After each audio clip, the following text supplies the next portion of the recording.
Welcome to World Class Bullshitters, the epitome of pop culture. I'm your host, Jeff Hicks, and with me tonight is the one, the only, Dion Green. Baby, back at it again. God damn, the boys are back in town.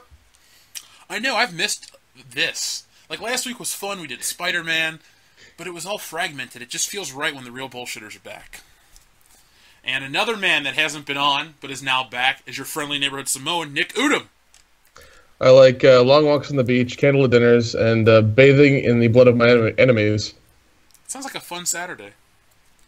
Or a Tuesday, whatever, Any day of the week is good for fucking, bathing in the blood of my enemies. Oh, yeah. So this is episode 80 of World Class Bullshitters. It's a landmark episode, and I'm thankful we're here. But we couldn't have done it without you fans, and now it's time to thank a very special few. So, Listener of the Week is a dual Listener of the Week title because it goes to Mabius Lang and Eddie Cantillo, because those guys had about a 200 comment post over on our Facebook page, and it blew my mind with how well thought out and well written it was. It was really entertaining to read. So you guys are the Listeners of the Week. Thank you for, bringing some life to the Facebook page, which is rather dead. For all the subscribers we have, our Facebook page only has like 60 people, so thank you, you guys. Also, special shout out to the Fancast. Those guys are basically making a podcast about this podcast, and if you love us, you'll love them, because it's just more of this. So make sure you check that out. That's over on the Fancast page, which is here on YouTube. And now, let's go over to our patrons. We have a very special patron to thank. We have a new member in our $25 a month club. So, let's see who this is. I'm looking at him right now. I'm waiting for the list to load. So, our newest $25 patron is loading. Alright. Thank you to Chris Kolba. Chris, we really appreciate that you would take the time and the money to support World Class Bullshitters. And, thank you. Make sure you send us in your questions so we can start reading them on air. I don't want to shortchange you with your perks. So, do that. Also, I'm in contact with the printers people, so those posters should be coming to me and back to you soon. And I'm going to post, I just want to put a poll up on the Facebook page, and you guys can vote on the t-shirts. As soon as you do, we'll get those rolling too. But the guys that are in the $25 a month club, just let me know which design you'd like. Yeah, okay, that's our newest patron, so thank you again. And now, let's get to the news. So, as you've noticed, Dustin isn't here this week, so we're going to have to kind of play it by ear. So, Dion or Nick, do you have any news you'd like to share? Yeah, I got something. All right. Let's see. NASA teleported a particle, thousands of miles up into space. Ooh.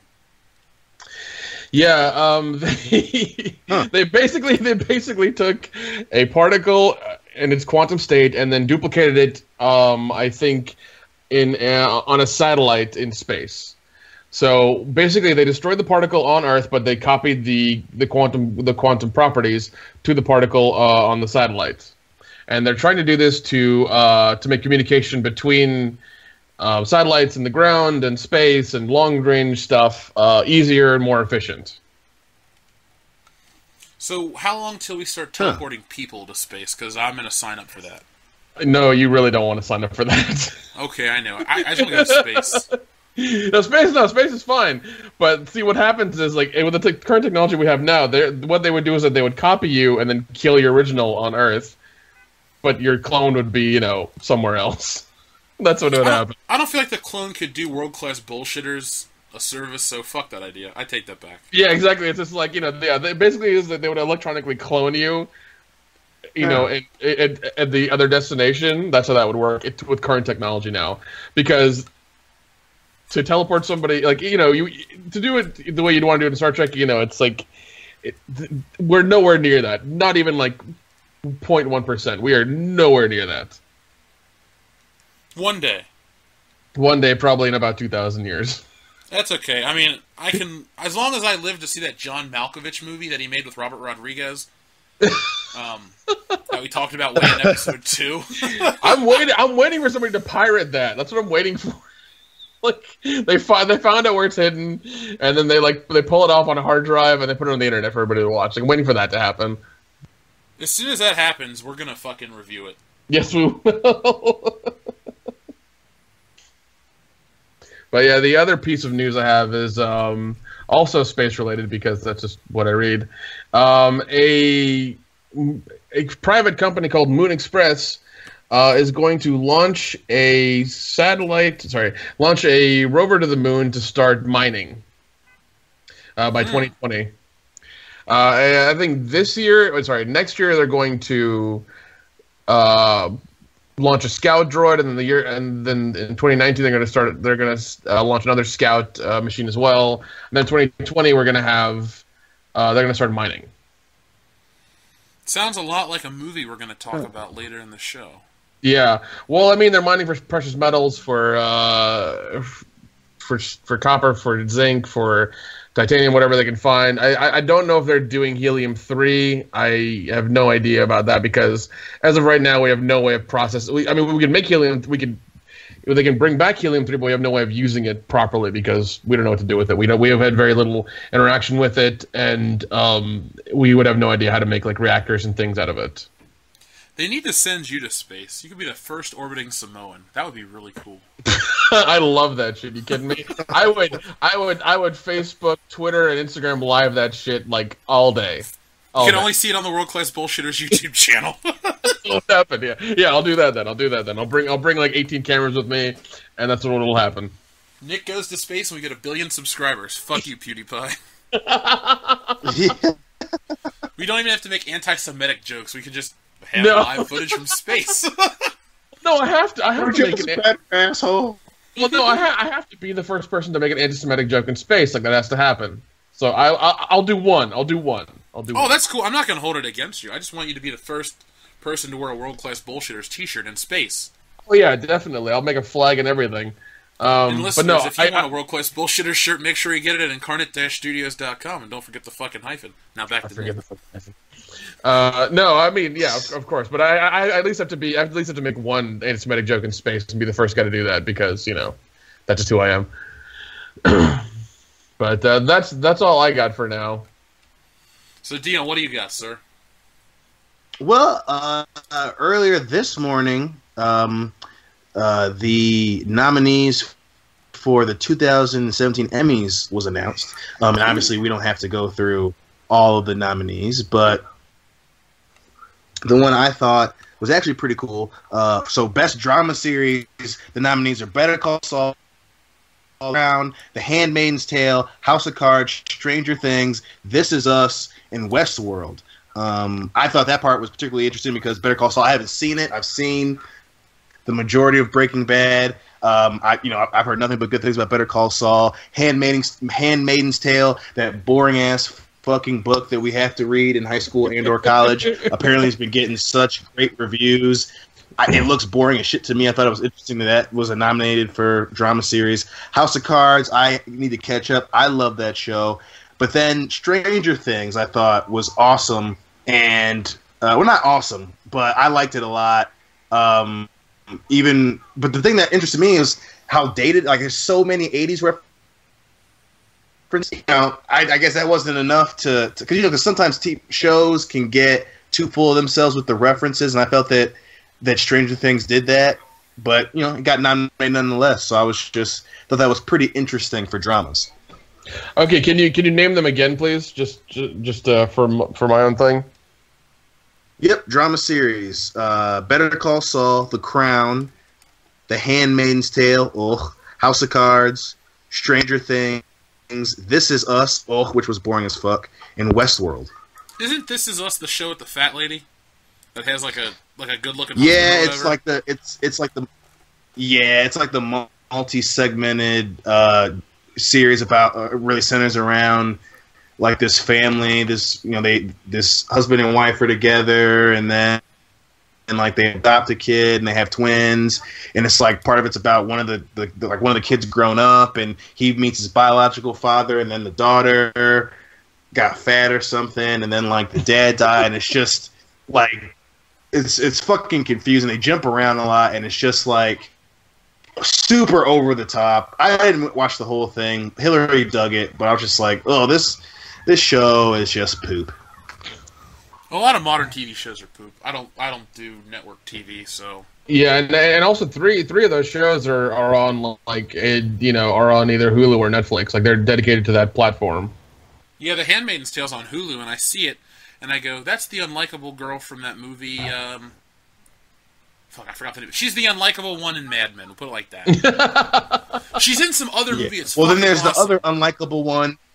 And then there's the other unlikable one from Gilmore Girls, and it's just like, okay, so you got the two unlikable the shows they were in, and you did whatever. Books are done on TV shows all the time, but I'm just like, you pick this book, like, God damn it, man. Do you mean Alexis Bledel? The daughter. What did I say? No, you just said the other chick. Did you mean the daughter? Oh yeah, the daughter, Alexis Bledel, the one that was the worst of Sin City. I'm glad she gets killed in Sin City. Like every time I watch a movie, I'm like, "Fuck you, bitch." She has no fucking acting ability at all. Like she needed to just do the show and then just like that was it. The TV show is fun and then no movies for her. She has no ability at all. She's nice enough to look at, but I just hate about it. Yeah, she's cute, and I just hate actresses and actors where like their acting ability is based on one particular body movement. Like with her, it's look, widen the eyes, and then breathe out. And she does that all the fucking time. And it's like, hey, so you're excited. Okay, Alexis, you're sad. Okay, you're confused. But it's like, bitch, do something different. Jesus. Through your audio interpretation, I could visually see your face. That was a powerful moment, sir. You deserve an Emmy. Yeah, I went to high school with a girl that looked exactly like her. It was really weird. Are you sure it wasn't her? The messed up thing is I'm a horrible actor. And I'm obviously better voice actor than she is a fucking visual actor. Like, what the fuck? No, it wasn't her because this girl dated my good friend in high school, and she turned out to be like a crazy bitch. Name Alexis Bledel? No, her name is something else. I'm not saying her. God damn, dude.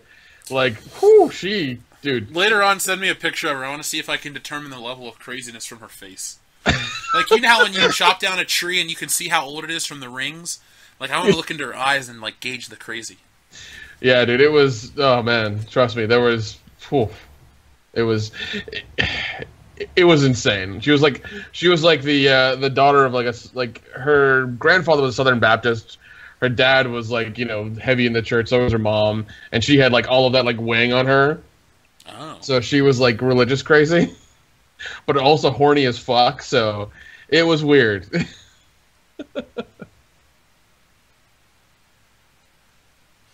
Dion, do me a favor. Tell me what some of the other what were the nominees for comedy? I was actually going to bring that up. Comedy series was Atlanta, which, Donna Glover, you're so great, whatever. Blackish, Master of None, Modern Family, Silicon Valley, Unbreakable Kimmy Schmidt, and Veep. Wait, so I thought it was kind didn't get a nomination? Goldbergs didn't get a nomination, which I thought was kind of weird. And then I didn't like fucking, Silicon Valley. I've tried watching that movie. It is so fucking boring. Isn't that T.J. Miller? And T.J. Miller and that dude from all the Verizon. I fucking hate T.J. Miller. His voice is like nails on a chalkboard. See, I like T.J. He's the one of the funny things. Like he's the most realistic depiction of someone in that show that I've noticed. The rest of them, and then what's the Indian dude's name? He's got that new movie coming out, The Sick, whatever. He's kind of funny in that show, but fucking Silicon Valley brings nothing new to the table. It's really fucking boring. I just don't like that show. I love Veep. I do admittedly have to catch up on Veep. That's probably the only one that I think really should be on there. But I mean, I just do not. The comedy series this year is kind of lacking.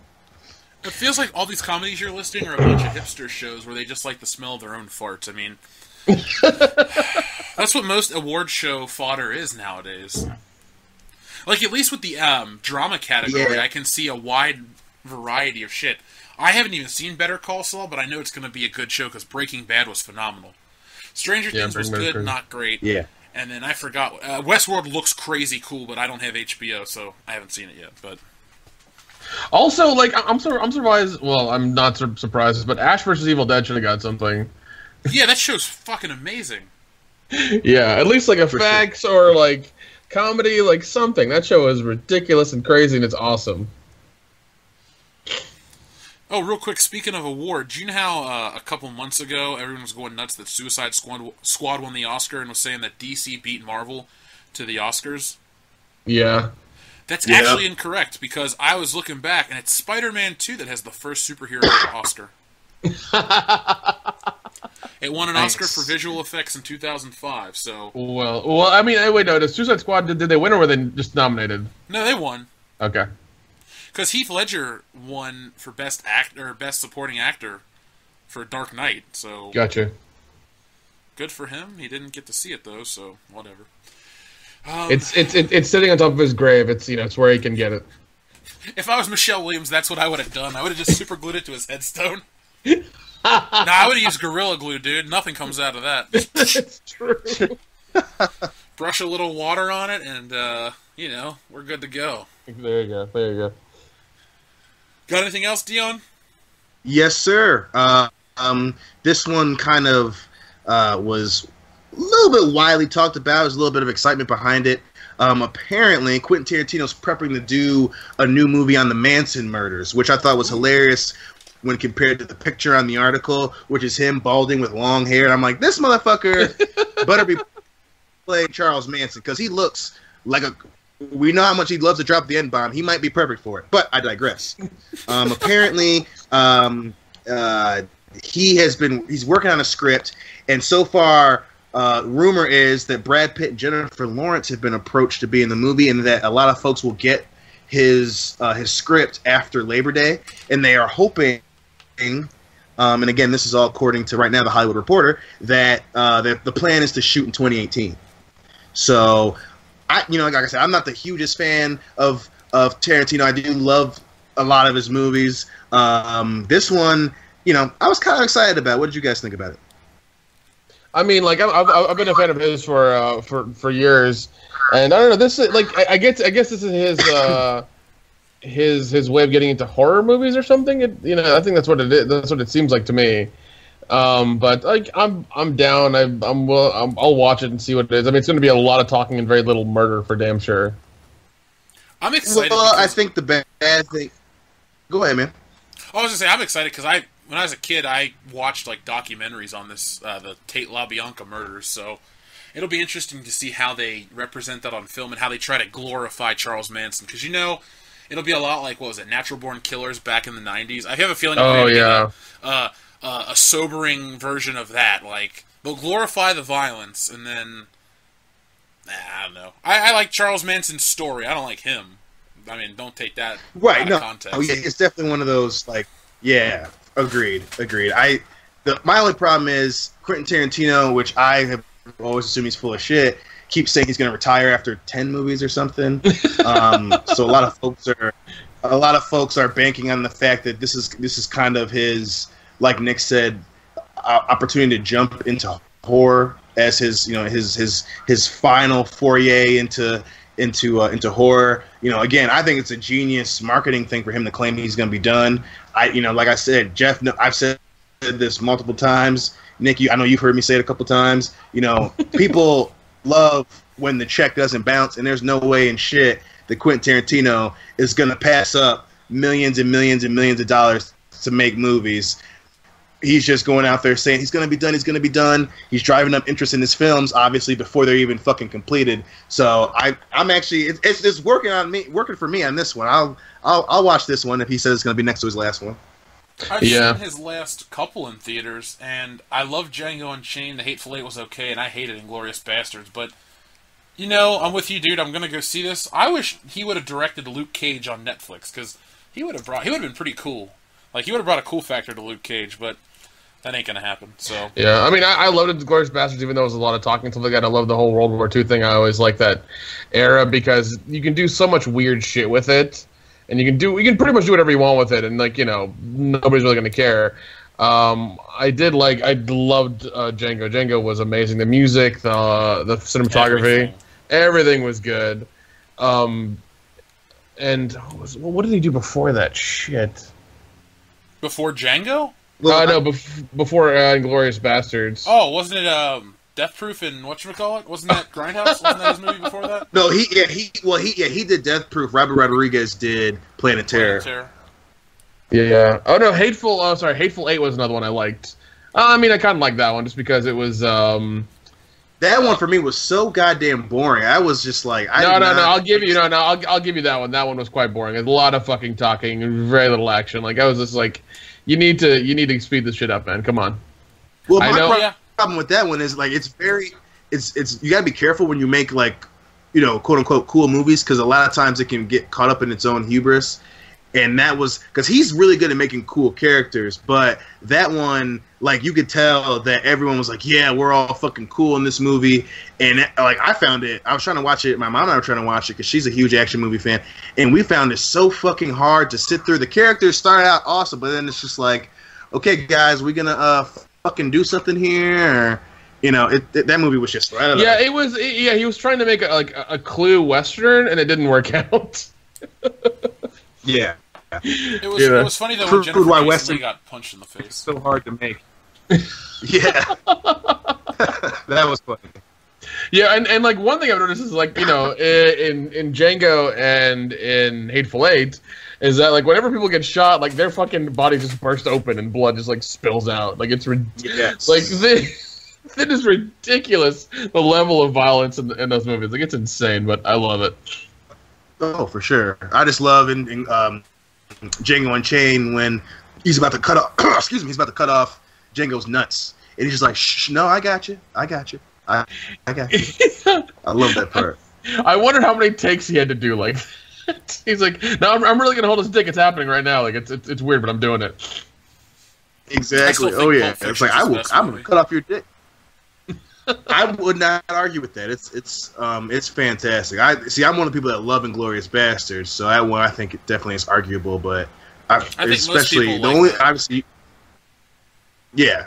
I mean, I fucking love it, and even though the part where he's talking fucking Samuel Jackson as a hitman talking about dead nigger storage, I'm just like, that's the only part that's unbelievable to me, because I don't care how angry you are, that's the last dude that you're like, hey man, hey, is there a sign on the side? I was like, no, you would not fucking do that. No, I agree with that. It's just like you're not gonna do that. You're not gonna be that mad to the point where you're gonna forget what that is. Right. Yeah. Like that's just not gonna happen. I did like Jackie Brown though. Jackie Brown was good. I enjoyed that. That was super underrated. Oh yeah, and I mean I call that like that to me is a blaxploitation film for the '90s that hardly anybody knew about. But it was dude. It was fun. It was crazy. It was a good ride. I do great like cast. Oh yeah. I do like Reservoir Dogs as well too because I don't know, man. I just really liked it because you had all these guys, just all of a sudden shit goes down and then in this room people are shot and dying and stuff, and then you have to hear the story of like how it all went down from the beginning from all of them, and like I really like that aspect. Normally a guy like definitely. Tarantino, you'd think to me like a Kevin Smith and a Quentin Tarantino are similar because they're indie guys, they got big. Now Kevin Smith kind of only flourished for a decade or so, but Tarantino's had a much longer career. I bet a lot of people back in the day would have thought, like, oh, Tarantino's hot now, but he ain't going to make it out of the 90s. And he surprisingly has. I mean, his movies are still events. No matter how much or little they make, they still, like, when they open, they're events. True. Very true. And I mean, like, he's only done... The majority of his movies have been in the 2000s, because he's done Reservoir Dogs, Pulp Fiction, Jackie Brown are all in the 90s. After that, Jackie Brown was in 97. After that, he did Kill Bill. Kill Bill, the first one was in 2003. So I hate that fucking movie. Yeah, so from then on, it's been to the 2000s. Yeah, Kill Bill 1 was amazing too. Was it's like, dude, oh god, it was huge long letdown. and yeah, huge fucking letdown. Oh man. Well, Dion, you make a good point. You talk about these cool movies. I mean, to me, Kill Bill has the cool factor, but the story's like meh. At least Django Unchained had a lot of layers to it, and I was interested in like There was the whole post-Civil War racial... No, was that post... Yeah, it was pre-Civil War, so... Yeah, pre-Civil War, yeah. It was pre-Civil War. The pre-Civil War racial tensions and, bounty hunters and this and that. There were just so many different things going on in the setting that, Yeah, plus you had this German bounty hunter, a German bounty hunter in America, with a slave partner, well, a freed slave partner. You had him help him out. You had this Django's wife. He was searching for her as well. They had to go to fake the whole thing about going on to the Candyland Ranch. Like it was, there was so much to it, and it was extremely a very, very, very well done movie. Wasn't his name King Schultz? Yes. King Schultz, who? The doctor, wasn't that Christoph Waltz's character's name? King Schultz or something like that. I think it was. Let me check.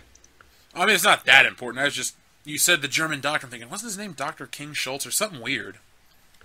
Let's see, Christoph Waltz. Yeah, Doctor. Yeah. No. It is Dr. King Schultz. It is Dr. Okay. Oh, okay, yeah. Nice. Yeah. Because I know he just had a bizarre name. I saw that movie with Joel, and you know how Joel is about black people. Hi, Joel, by the way. I know you listen to the show. He loves them. And he was just into that movie. He ate the shit up. Like, he's like, we left the theater, and he, applauded almost. It was a good time. Nice. 2012 was a great year for movies. Oh, dude, I know. Well, the only thing I hated were all the fucking disaster movies that came out, on 2012. It's like, oh, the world's gonna end. We better make a lot of movies reminding you the world's gonna end. It's like, fuck you. I don't care. Well, I don't think they thought. Yeah, I don't think they thought it was gonna end. They were just fucking banking on that I guess quote unquote phenomenon that people believed in. They were like, well, we're gonna make a lot of movies that touch on that because so many of them. Oh my god, 2012 changed movies forever, and it was in a good way. It was one of those few times where it's like, I like where movies are going. Obviously, we hit a snag with 2016, but goddamn, 2012 was awesome. So, do you have any more news, or do you want me to go?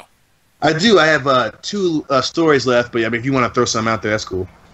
Oh, no, mine aren't really, per se, stories. They're just a couple things I wanted to comment on, but we're going to keep it going with you with the news, so continue, sir. Okay. Fantastic. This one is my ongoing, speaking of hitting a snag, my ongoing struggle against shitty movies and shitty reboots. This one is about the live-action Aladdin movie. The motherfucking Pink Ranger from the recent reboot of Power Rangers is going to star as Jasmine.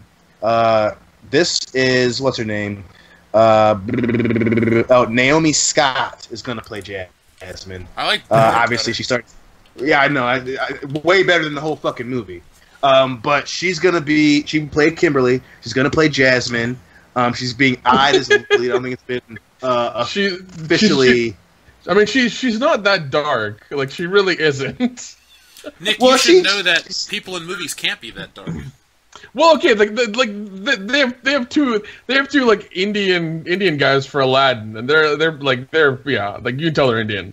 This girl, that's the great thing about this fucking bullshit, right? Is that we want lesbians and we want minorities, but they can't be too dark, and they're going to be different ethnicities than the characters themselves. That fucking okay, yeah, she's English, so that's come on.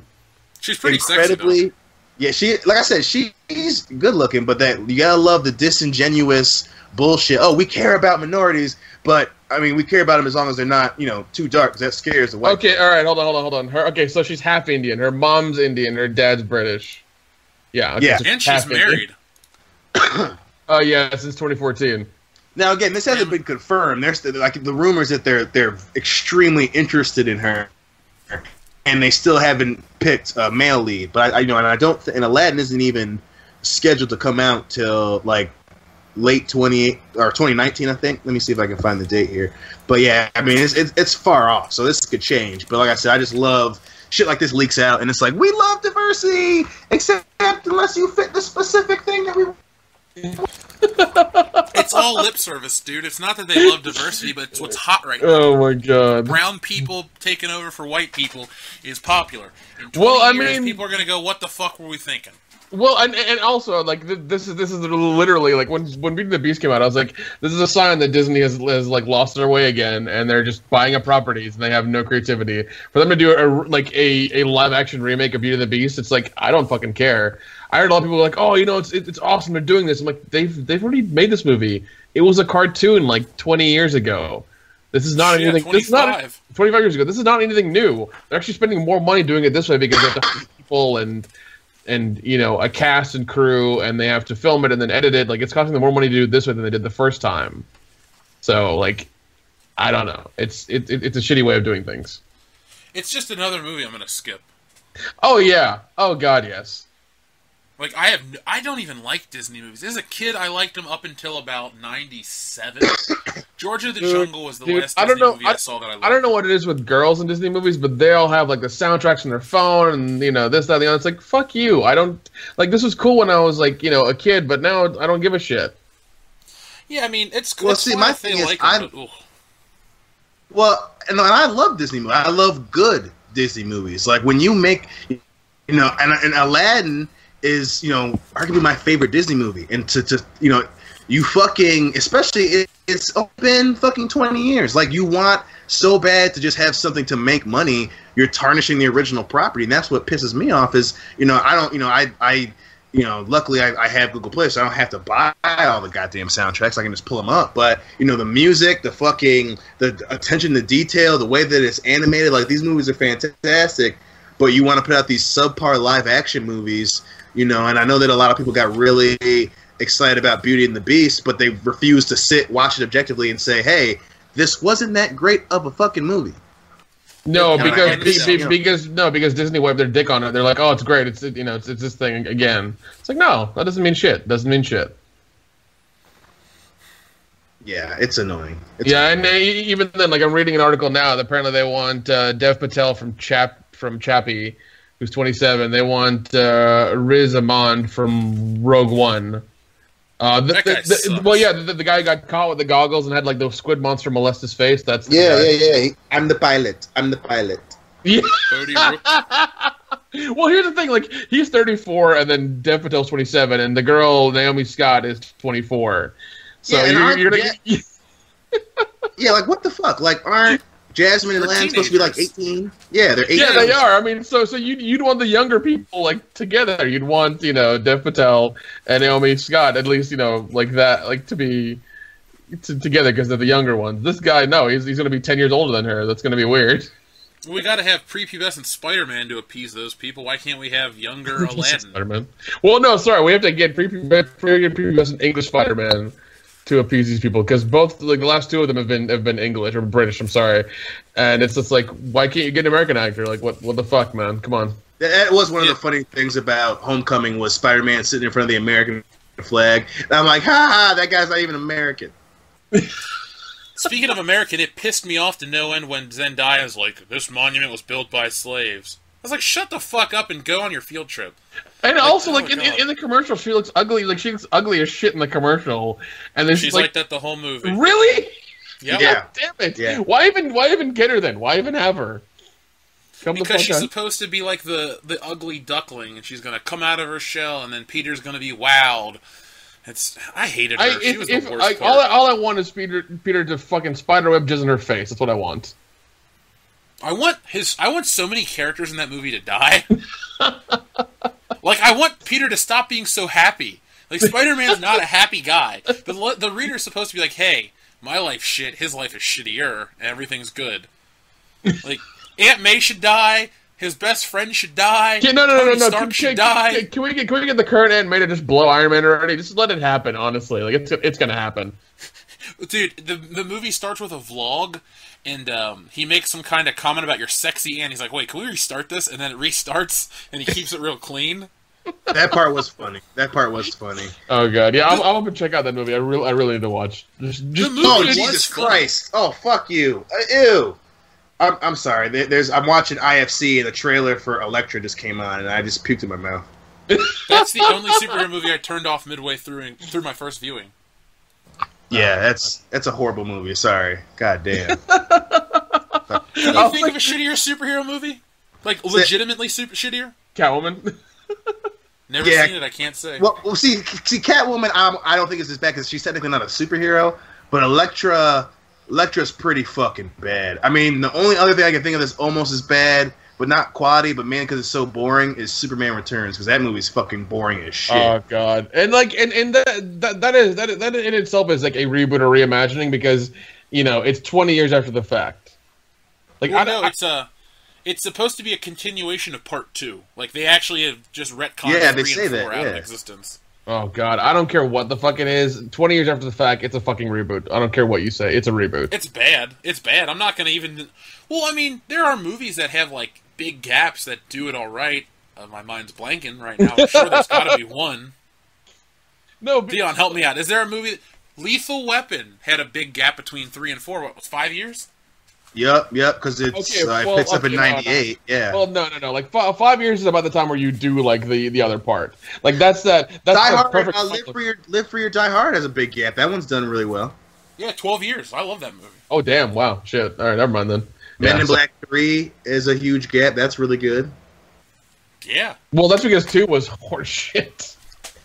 2 wasn't. I think 2 gets unjustly shit on, namely because it's so early 2000s. It's so fucking dated. But even with that, like the thing that saves it for me, and it's and I never thought I'd say this, but it's too much Rosario Dawson. But the chemistry between J and K is still awesome. Like that saves the whole movie for me. Is that they still have that fantastic chemistry throughout the whole movie. Oh man, yeah, I was finally able to watch the entire cartoon, all 4 seasons of it. Oh man, it's so fucking good. I love that cartoon. God, man, it's property so good. Yeah, dude. I mean, the cartoon's fucking amazing. I wish they would release it at least as a DVD or something, even a digital download from Amazon or whatever. Just anything because it's amazing. You could bring that back. No, you could literally make Men in Black a TV show. You could make the live action TV show, and you could have it for 10 seasons. Oh my God, Nick. You need to fucking tweet that shit. No, I might do it right the fuck now. We just sold something.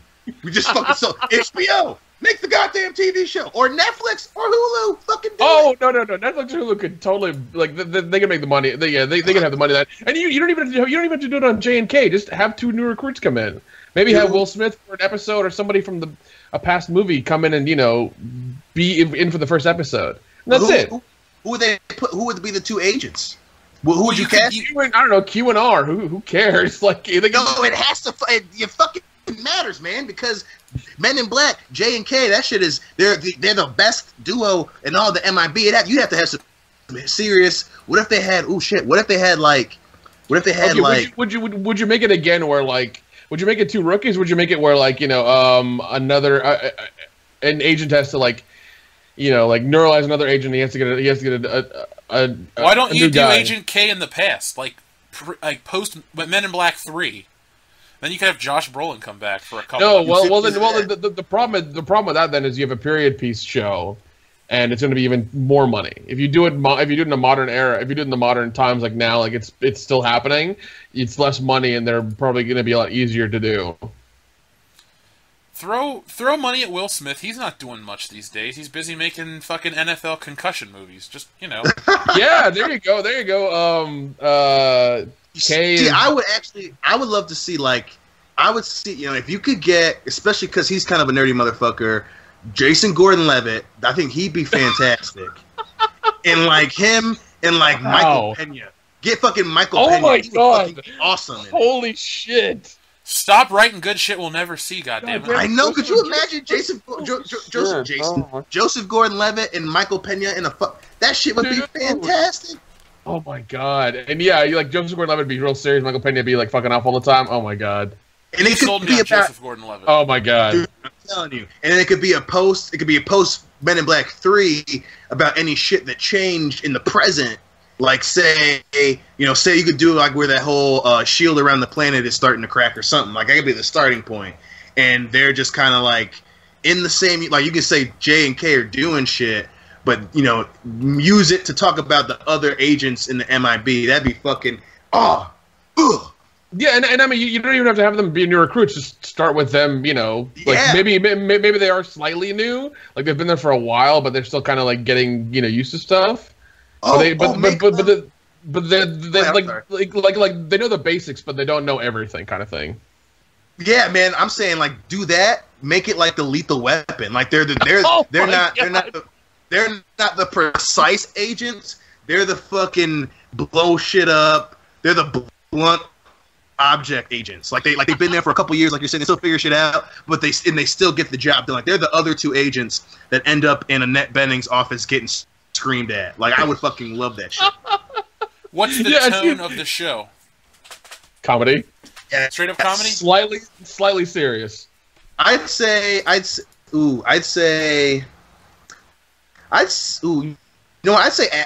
comedy thriller, action comedy thriller. It's not like outright comedy, but there are really good comedic moments. But then you have like serious moments, like fucking aliens, like killing a random family in Fazoli's or something. Like that'd be like that type of shit. Yeah, what do you know about Fazoli's?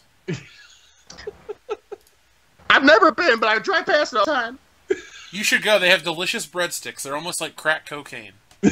Hillary keeps saying it, and she keeps wanting to go, but I keep coming up with excuses not to, and I feel bad. You should just go. Take your woman to the one restaurant she wants to eat at. Fazoli's, it's like $13. And be happy that she can decide to go to a restaurant, and she knows what it is, so it's fine. Yeah. Eat the breadsticks. Yeah, see, like Men in Black, the show is a show that can go on for 10 seasons. It can go on. You have a limited amount of stuff you can do. It's like, I mean, like look at Supernatural, 14 seasons. Like it's unlimited amount of stuff you could do, even though it's true. 2 seasons. Yeah, Supernatural's a shell of its former self. It's true. But like Sci-Fi Channel had 2 shows that you could have gone anywhere with. You had Eureka with a town full of geniuses that invent stuff, and things go wrong every now and again, or all the time, according to that show. And that's something, 10 seasons. Warehouse 13, 10 seasons, but it never went that far. They just shit-canned them immediately and wanted to start over. It's like, you have property. You have a way to make money. Keep going with it. No, for sure. And that's definitely, I think that's a problem with TV shows, is they're like, oh, well, we've done it all. It's like, no, motherfucker, if your particular set of information or stories that you get it from is pretty much endless, just do something like that. I mean, you're already paying to have the property. If it's based on a comic book, a book series, what have you, fucking do something, even like the most minute little stories. Fucking go off of that. Obviously, don't get too crazy like goddamn Supernatural and start bringing in God, which Leviathan. Barry said, never do anything with God. I think that holds true to any series. But fuck, man, like that's one of the reasons why Spider-Man is getting hurt, because they refuse to do shit like in the comic books or just use the comic books. They gotta always do something fucking new. You have a fucking property already. Just believe in it. Love it. Be it. Yeah, exactly. Apparently, Dion wants to bang Spider-Man. Do it. Believe it. Fuck it. No, but the Men in Black thing is entirely plausible. I think it's owned by what? Comcast Universal or Universal Comcast, Sony. whatever. It's owned by Sony. Yeah, oh it's shit! Sony, yeah, dude. see, Sony could sell it to Disney. It's fine. They've done it before. It's okay. And give it to them, or give it to Showtime or HBO to do something with their Sci-Fi Channel. Just anybody, and let them do something with it, because it's just sitting there on the shelf now until they reboot it, in like 10 years. Exactly. I think it's one of those franchises they have to sit on for a while because it's Will Smith's baby. Is it really his baby? Yeah, He's him the and star of it. not I can't want to say Zemeckis. It's No, it is. No, Spielberg. No, it's Barry. Not Barry Levinson. It is Barry Levinson, isn't it? No, shit, I can't remember off the top. Oh my god, I can't believe I can't remember right now. Oh fuck! If fucking Dan was actually good on being on the main show, we could say fact check this shit. I keep wanting to say Seinfeld. Anyway, I know that whoever they're really protective of it. That's why it took so long to get 3 out, because I guess there were so many fucking rewrites and shit that were being done in the movie. They were just like, no, this isn't gonna work. No, it isn't gonna work, and that's why it took so goddamn long to finally get it done. But Barry Sonnenfeld. Thank you. But he's so protective of that shit, and rightfully so. And I don't blame him for being so hesitant with Sony fucking owning it because they will do anything they can to fuck something up. It's funny though because they don't even think about money. Like it's like, hey Sony, if you do these things right, you can have a constant return. No, we're gonna make these choices because we're gonna sell it to kids, and then they're gonna keep coming back, and then no one goes to see your fucking movie, and no one returns. So fuck you. Well, I mean, honestly, you can't keep banking on like the 18 to 24 age range anymore because they don't have any money. They don't have any fucking money. Yeah, they have social media and they can push things out into the ether, but that doesn't mean shit if they don't have any money. Yeah, they ain't dollars. Yeah, I mean, you have to go towards like the 25 to 30 or 30 to 50 category because they're the ones who have the money. They're the ones who have disposable income. And they're the ones who are going to fund your shit. So. Well, I do have one last thing, guys, if you'll indulge me. Maybe. Do I have a choice? No, you don't. I'll fuck you if I have to. But this one, just because I like shitting on DC, because fuck them. The Wonder Woman sequel is rumored to be set in the 1980s. It's going to be Wonder Woman against the Soviet Union in the last days of the Cold War. Apparently, Jeff Johns is going to come back. But the director, what's her nuts, something Jenkins, I believe, she is not officially signed on to do the movie. So we'll see. But it's going to be more contemporary, quote unquote, contemporary, and Chris Pine's going to be coming back. So wait, yeah. And fuck Wonder Woman sequel. That sounds like a terrible idea.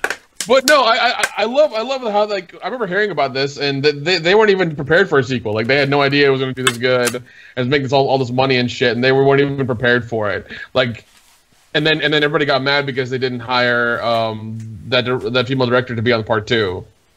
So it's like it's so fucking weird. I said this when Ben Affleck was talking about not doing Batman. I'll say it now. I'm gonna say it when we talk about fucking them dropping Ben Affleck's script. They just are. They can't get out of their own fucking way. And I knew that she was gonna come back because all that fucking lip service that they were selling, especially after seeing the end of the movie. Like I said, I still gave it a 6, but it was so Zack Snyder. They can't fucking help but suck on Zack Snyder's miniature balls. That it feels like a shitty prequel to Watchmen, and they can't help themselves. And this makes me so happy to hear that they wanted that she isn't signing back on, and they're gonna. Well, I'm sure he'll be in a memory type of thing, him coming back. But that's just, I can't wait how bad this one is. Okay, hold on. What memories are you gonna have of him? Like we saw everything. We saw their entire interaction in the movie. Like, are they gonna show like the really like rough sex scene or something that we didn't see? Is that what they're gonna show? I don't know. Maybe it'll be some dumbass like she has emotional hang-ups and he'll show up and he'll just say like, Diana, you know what you have to do. And she'll be like, I don't know. Should I not wear clothes? And he'll be like, no, you know what to do. Our son is out there. Wait, our son. Shit, I'm sorry. I was watching T2. Way better movie. But you know what to do. Dude, are you going to go see that in 3D? Fuck yeah, you know I am. Oh my god, I can't wait. Same here. Dude, you got to, man, really. I can't wait. I'll see it right away. I'm excited. As much as I'm not a fan of 3D for that, I've been like, yeah, I'll fucking bite the bullet. I'll do it. It's fine. To me, it's just an excuse to go see Terminator in theaters. Oh god, yes. Yeah. Oh my god, I'm so excited. Fucking Hillary was, I think she was the one that found the article or whatever, or maybe we talked about it in the show first. I can't remember. She was like, yeah, we're getting a babysitter for that. And I was like, see, as much as you piss me off, this is why we procreated. That's the exact reason. Terminator. Terminator is the reason for D2. Yes, it is. Yes, it is. When you're old enough, D2, I'm going to explain a lot of stuff about your parents. They'll make a lot more sense.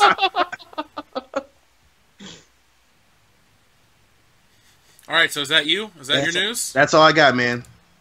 All right, well, my news isn't really news per se, but there's a couple movies coming out that I was really curious about. Not curious enough to go see, but curious enough to read the reviews for. So, have you guys seen the trailer for Valerian and 1,000 Planets, or whatever the fuck it's called? Yeah, I've been watching Hulu. Yeah, they've been playing it all over again, all the places. planets. Does it look like shit to you too? It looks so rushed. I'm probably still gonna go see it because I'm semi-familiar with the comic book. But yeah, it looks like it has the potential to be another John Carter, dude. Nick, I want to go watch it. I'm on the fence. Like I'm really. It looks like a lot of fun. It seems like a lot of the stuff that they're showing kind of reminds me of Fifth Element a little bit. So I'm excited about that, but I'm still like hesitant to say it's going to be good. Like I'm hopeful, but I'm doubtful. well, I'm looking at IGN's review of it, and they gave it a 6.8 out of 10, which makes it just okay. And they basically say that Valerian showcases plenty of cool creatures and ideas for sci-fi fans to savor. But if only the movie's central characters and their relationships were as exciting and interesting as all that impressive eye candy. It's visually stunning, but a hollow romp. Oh. I thought this movie looked like absolute dog shit. Like, I like sci-fi movies, but I don't like these types of sci-fi movies. Yeah, and I mean, it seems like even in the trailer, there seems to be like a lot of shit to process just in the trailer alone. And it's just like, yeah, Valerian and like the city of 1,000 planets. Of 1,000 planets? That means that there's probably like 1,000 species as well. So you're having to make, there's all these CG effects, all these, aliens stuff you're staring at, looking at. There's a lot of stuff that you're probably going to miss and not realize and just, put to the side. And I mean, like, they did the same thing with like Jupiter Ascending, where they had like all these creatures and aliens and this, this whole giant thing go on. And that's the problem. That was the problem with that movie, where it was like too big, too fast. Well, there wasn't enough information with it. Well, I think you hit some on the head there. I think it's even actually, and again, I'm willing to bet this. I think it's sci-fi fantasy movies historically don't do that well. Outside of Star Wars, it is so hard to make a movie like that and it be good because you're putting so much shit in a movie. Star Wars, as amazing as it is, top 3 best movies all fucking time, was a fucking shot in the dark that ended up being fantastic. And, Jupiter Ascending was, 2 ladyboys who had made one great movie and have been banking on that same movie for the last 20 years. John Carter, based on a fucking book that was written 135,000 fucking years ago. It's so hard to make shit like that. And this one is not gonna break the fucking cycle. Even the Fifth Element, like you brought up, I don't think it was like a huge, giant commercial success.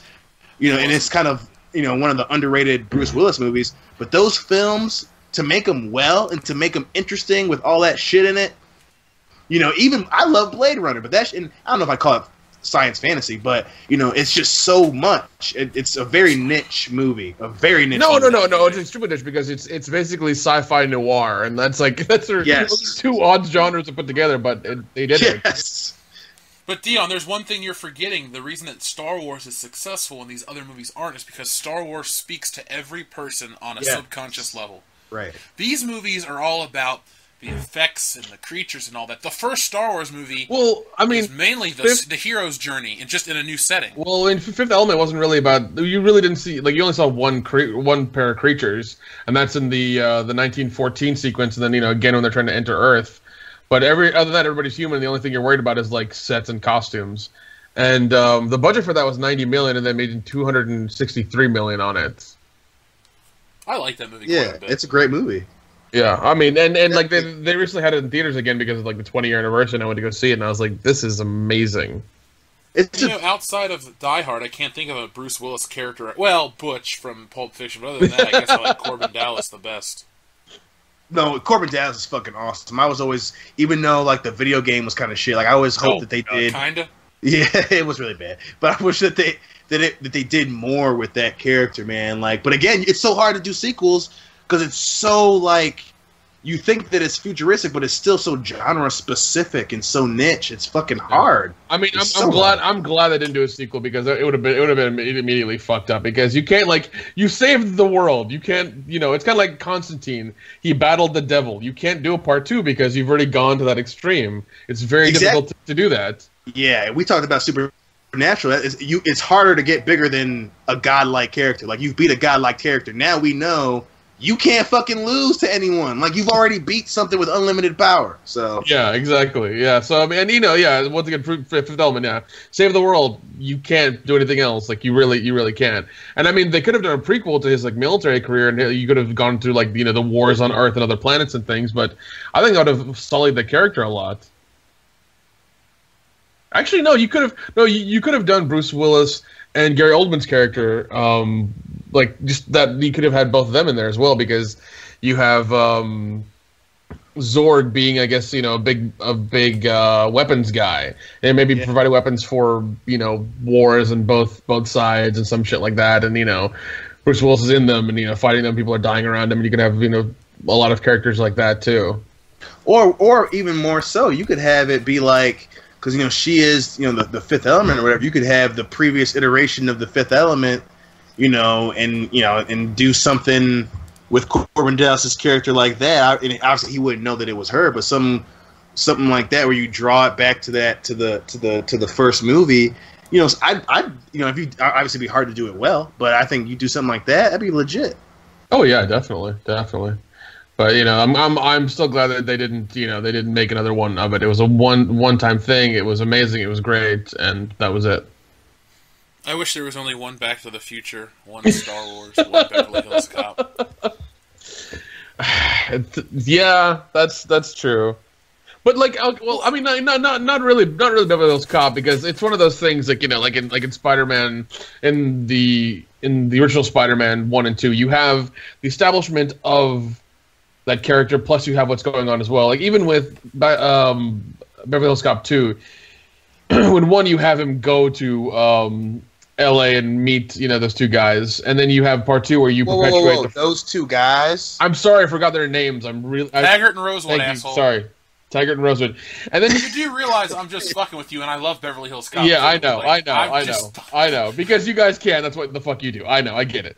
But then you have then you have that that you see more of that friendship, like the fishing trip, and then him giving those guys shit for not helping the captain when he was in the hospital. So, I mean, you see more of that friendship, and I think if it only had been 1 and 2, it'd been fine. Or if 3 would have been good, that's a possibility. Make a good third one instead of Axel Foley wasn't Axel Foley. Billy was barely in it. Like, who gives a shit about Hector Elizondo? Not even Hector Elizondo cares. That guy is the most unlikable dickhead in that movie. He is, and then randomly him and fucking Axel become best friends at the end. I'm like, he didn't earn this fucking shit. Yeah, fuck that movie, dude. Dion, I'll never forgive you. One of the last times I came to visit, you put that on and then Die Another Day. It was the worst 4 hours we've ever spent together as friends. Oh my god. We've never had an actual argument or a fight, but that was the closest thing to it. You made me watch the worst movies. I think Dion was testing the friendship. He was like, how far can I go with this before Jeff punches me? Does he really love me? Does he ever want to make me cry? Well, calm down, Boy George. Clearly, I still came up to visit another time, but you were pushing me to the limit, and not in a good way, like that song from Scarface. We're talking I might just walk off into the distance like the Incredible Hulk and never come back. That kind of hitchhike and shit. I'm gonna hitchhike from Michigan to Ohio. Okay. Hey, can I get a ride 300 miles away? No, fuck you, dude. Oh, thanks. Come back ashamed, Dion. What have you done to me? You're tearing me apart. So speaking of tearing apart, I got 2 more shitty reviews, and we're gonna save the worst for last. But have you guys seen the trailer for that Hangover ripoff? Girls Trip, the black female-led movie. Yeah. Is the apt emotion. Maybe a. No. There's 2 versions. There's the white version and the black version that they've done. Oh, that's rough. That's Rough Night, and this is Girls Trip. See, the white girls kill somebody. The black girls just go and look at male strippers on Bourbon Street. And this one, I don't know if it has a better cast. I like Queen Latifah. I guess. I don't know. How do you guys feel about Queen Latifah? No, see, my problem is I love Queen Latifah. It broke my heart when she came out as a lesbian because I had a huge crush on her. Wait, hold on. What? Yes. Queen Latifah's gay? Yeah, dude, she's like super gay. Like she's so gay. She's like super gay. She's so gay. Hold on. When the fuck did this happen? She's so gay. Hold on, let me get this joke out. This is kind of a funny joke. I was proud of it when I thought of it. Go. She's so gay. She said that excused her being a shitty rapper because she dislikes bitches. What? That makes no sense. I know. That's why it's a great joke. God damn it. She is like. I liked her as a kid on The Fresh Prince. I hated that show. What was the show she was on? Living Single? I love that show. That show was garbage. And then she made that movie Taxi with Jimmy Fallon. And then I never gave a fuck about Queen Latifah again. Didn't she do a movie with Steve Martin? Yeah, Bringing Down the House. Yeah. Oh, I liked that movie. I saw it in theaters. I remember when we got a portable DVD player. We got a portable DVD player. That was like one of the first we watched on it. And I was like, I feel like we could have made a better choice, but I still like this movie. I'm just looking back on it. God, yeah, 2003. That's a movie I forgot existed until right now. And I'm not, like, excited to go back and watch it, but I'm ashamed that I forgot that I watched it. Oh, yeah. Wait, Dion, there is a Yes, DVD 2-movie collection that features Bringing Down the House and Houseguest. Shut the fuck up. I have to buy this. Oh, my God. Hello, Google Shopping. Oh, there's a 10th anniversary edition Blu-ray for $8.49. Too bad it's not Prime Day. Say what? Here we go. The 2-disc DVD set is only $9.99 from Best Buy. Of course. Oh, I think I need to own this. if there are ever collections that you don't really need but you want, you get them from Best Buy. I really just want to watch Houseguest because I love Sinbad movies. Not ironically either. Yes. Dude, I used to watch his specials on comic specials on TV. I loved them. They were great. My mom thinks Sinbad's good looking. I just would look at her and laugh like, ew. Hey, one of my favorite family movies that my whole family loves is First Kid with Sinbad, and even my mom is like, he is not a good-looking guy. Oh my god, fucking First Kid. I don't like that movie. I just bought that shit on DVD on Amazon. I love that fucking movie. You know what we're gonna do when I come to visit? We're gonna watch. I'll bring Houseguest, and you have First Kid, and we'll watch them back to back, and we will have an intellectual discussion on which film is superior, and maybe we'll even put it on the channel. Oh my god! Patreon subscribers, you guys just heard the great next idea for the shit you're gonna get: First Kid versus Houseguest. Winner takes all. In this case, Sinbad's earring. No, speaking of the patrons, they got a special video today. So patrons, go over to your Patreon account, and I released a little audio. It's like a 30 to 40 minute clip of just a special post-episode World Class Bullshitters hangout. You'll never hear it on YouTube. It'll never go to Podbean or iTunes. It's only for our patrons. So it's just a little something extra for you guys. And maybe we'll put the Sinbad thing on there, because normally our commentaries get like 100 views, so why not put it on Patreon? Wait, has nobody gotten Jingle All the Way on, like, Blu-ray or DVD either? I don't, but you need to send me a copy so we can watch it. Oh my god, and also, hold on, what's another movie, Good Burger, that he was in? Oh, Good Burger! I fucking love Good Burger! He had, like, the afro and everything, come on. That was the first movie I ever saw on bootleg tape. Like, they filmed it in the theater. I fucking loved Good Burger. Oh my god, that was such a good movie. He also did one called The Cherokee Kid for HBO, I think. Oh my god, I forgot about The Cherokee Kid. God damn. Yeah, dude, in '96. Jesus Christ, that movie is so fucking '90s. God damn. Yeah.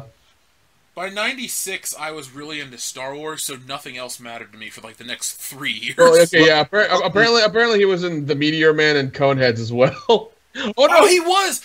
He was the boss in Coneheads. Yeah. Oh, I love that movie more than anything we've talked about.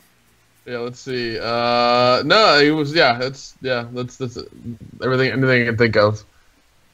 But well, let's move away from our Girls Trip review. We're never going to review it for the show. I just thought it was interesting that it's a shithole movie. Like, hold on, let me compare it to Rough Night. Do they have the Rough Night review on here? Because I'd like to compare. Well, hold on. Let's see what they gave All Eyes on Me. I've heard nothing but bad things about that movie. Two-pack Shacker. Hey, mama. Oh, that got a 7. Come on. Loudy even said he hated it. Yeah, and Loudy's as black as they come. Yeah, he was sitting rapping to Tupac the entire way back to... Oh, God, I remember that. Shit. Yeah. All right, Rough Night got a 6, so... Girls Trip is a 5, this is a 6, and let's talk about a movie that's a solid 4. Wish Upon is a successor to Final Destination that no one asked for. What? Oh, shit, it is! Oh, my God, you're right. I wanted to see this movie so bad, I was actually... Well, I completely forgot it's already out, and I missed it. Oh, damn. What's the other horror movie that's coming out, like, next weekend? Shit, let me check. Something else was coming out that I thought looked good. Maybe it was this movie that I just keep seeing the trailer for, and it's like a month old. Maybe I should go see this tomorrow. Anyway, I just found it funny that everything as of late that's not superhero is getting shit on hardcore.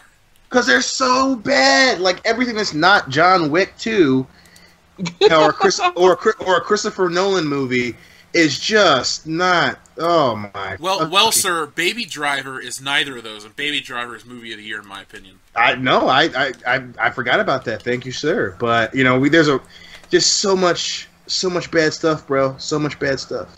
Yeah, I think that's what you're thinking of Wish Upon. But, yeah, Wish Upon could become Final Destination, very quickly. Which I'm fine with that. I mean, as long as it's done in, like, a campy way and it's fun, it should be okay. But I think they probably took Wish Upon, like, way too seriously, and that's the problem. The first scene in... So, let's talk about the biggest news of the week. Let me find this little... Here we go. So, this news just came out today, so hopefully World Class Bullshitters is your first source for it. This comes from WhatCulture.com, which they're quoting the Hollywood Reporter, so that's pretty reputable, I suppose. Will the Batman be a full reboot after all? So, director Matt Reeves was interviewed and essentially said that it's a new story, we're starting again. And he goes on to say, I can fail for every single reason because... Wait. I can fail for every single reason because of myself. I don't want to fail because of something that I don't believe in the first place. He's referring to the script. Because I'm not going to know how to do it. I can respect that somebody else might know exactly how to do it. Like, there are plenty of things that I'm not the right director for, and I love to go see those movies. I love to see what people can do, but only I can do what I can do. So I have to work from that perspective for self-preservation. It's not out of any kind of, like, my way or the highway. This guy says like way too much. It's because the way I have to do it for me and feel comfortable in my choices. So, basically it's confirmed that they're shit-canning the Ben Affleck script for Batman. Which is fine, I guess. I don't. Yeah, but like I remember hearing something like we did a podcast where they were going to do like a noir thing or whatever with it, and I was kind of down for that. I wanted to see how that worked. So I don't know if that's not on the table anymore or what. I don't know. For me, the way that he's like, well, I could fail doing what someone else wants to do. I feel like he's subtly saying the script sucks. So I feel like this is more of a cover your ass moment more than anything else. So even if they decide to stick with it, he's saying if he doesn't want to end up like what's his nuts that did Fan Four Stick. He doesn't want to be the dude that's like, hey, I'm the dude, I directed it, but this wasn't my shit. So this is him covering his ass for sure. Josh Trank is who you're talking about. Thank you. I just find it funny that after Wonder Woman, we now have more DCEU drama. Like I thought. Like, hey, no. There's more drama now than there was ever before. You have drama with this, with Justice League, with the Han Solo movie. Like, it's constant bullshit. Like, it's like Hollywood has forgotten how to make movies. Like from like basic shit. They have no idea what they're doing anymore. They can't hire the correct directors, hire the correct. No. It's not that they don't know how. they're making the conscious decision to not make good movies. That's my thing. No, and I think you're right. They're more. Does it seem like more of a money grab than ever before, or is that just me? Like they're just like, money doesn't matter. We'll just keep, we'll spend $100,000 on reshoots. It's okay. It's not just you. Okay. Well, I think the problem is it's not only are they saying that this that this is clearly a money grab, they're trying to pass it off as, well, we're trying to make sure the movie's good. Like, so there's nothing more obvious than someone bullshitting you to your face, and you both know that they're bullshitting you, but they're double downing on the lie. And fucking DC, I think you hit on the head, man. They're fucking doubling down on the fact, hey, we're gonna do a good movie, but they know that it's fucking shit. And I said it before, I said it again. At the end of the day, I cannot wait for this shit to fail. I can't wait. I hope it does too. Yeah, I mean it's already set on fire and is already going downhill. Like we're just waiting for it to explode at this point. Like it's there, man. Like Wonder Woman, like everyone's like, oh, I'd save them. It's like, no, it didn't. It just postponed the inevitable. That's all it did. Well, not only that, but it's like, I know a lot of folks believe that there's going to be this bubble of blockbusters, which may or may not happen. But if there's fucking anyone that's doing their best to make it happen, it's fucking DC. It is DC and Warner Brothers and Sony specifically trying to test the waters. Hey, how many blockbusters can we fuck up? And I'm telling you, it's like watching WrestleMania. Only they don't know that they're being in WrestleMania. It's fantastic. I can't wait. Dion, I got a serious question for you too, Nick. Okay. What's worse for the industry? What DC, Warner Brothers, and Sony is doing, or how Disney's operating? I think what DC and Warner Brothers is doing, because at least with Disney, they've had a lot of fuck ups, but they'll at least they had John Carter, but then they had Avengers, and then they had they bankrolled Marvel. You had the Phase 1. I think is probably one of the greatest franchise builds in cinema history that's ever been done. Even though that they're pushing all the talent to the top, they're at least trying to put out quality movies. Like, even though money is still a thing, but they're trying to make sure that they have quality films. DC, like you've said multiple times, is the fucking retarded kid with a fucking paintbrush, and it's just they've got all the resources in the world, and they're not trying to make a piece of art. They're just trying to put a painting out to sell. And I think because they're gonna put this shit out so fast, people are gonna be like, yeah, what the fuck? And that's way worse. Yeah, and I mean, yeah, like they're putting it out fast the way Marvel's trying to finish, like Phase 3, and that's gonna fuck with people hard. I think it already is, because like we had, I think, what was it? One year we had 3 Marvel movies come out at once, or has that been the last 2 years? That was this year. Okay, that's this year. Okay, yeah, and I mean, that's a lot to do. I mean, 3 blockbusters coming out in 1 year, that's fucking ridiculous. Usually, you had your kind of okay movies throughout the year, and then the blockbusters were slated for the summer, and you had them all fight for like the July 4th spot. But now it's just like, fuck it. Valentine's weekend, blockbuster. Washington's birthday, blockbuster. Labor Day weekend, All Saints Day, blockbuster. Free cone Tuesday, like blockbuster. Like Hanukkah, it will now be a blockbuster holiday. It's like, oh shit, I got my yarmulke, my menorah, and my fucking Ghostbusters 3. It's like, oh shit.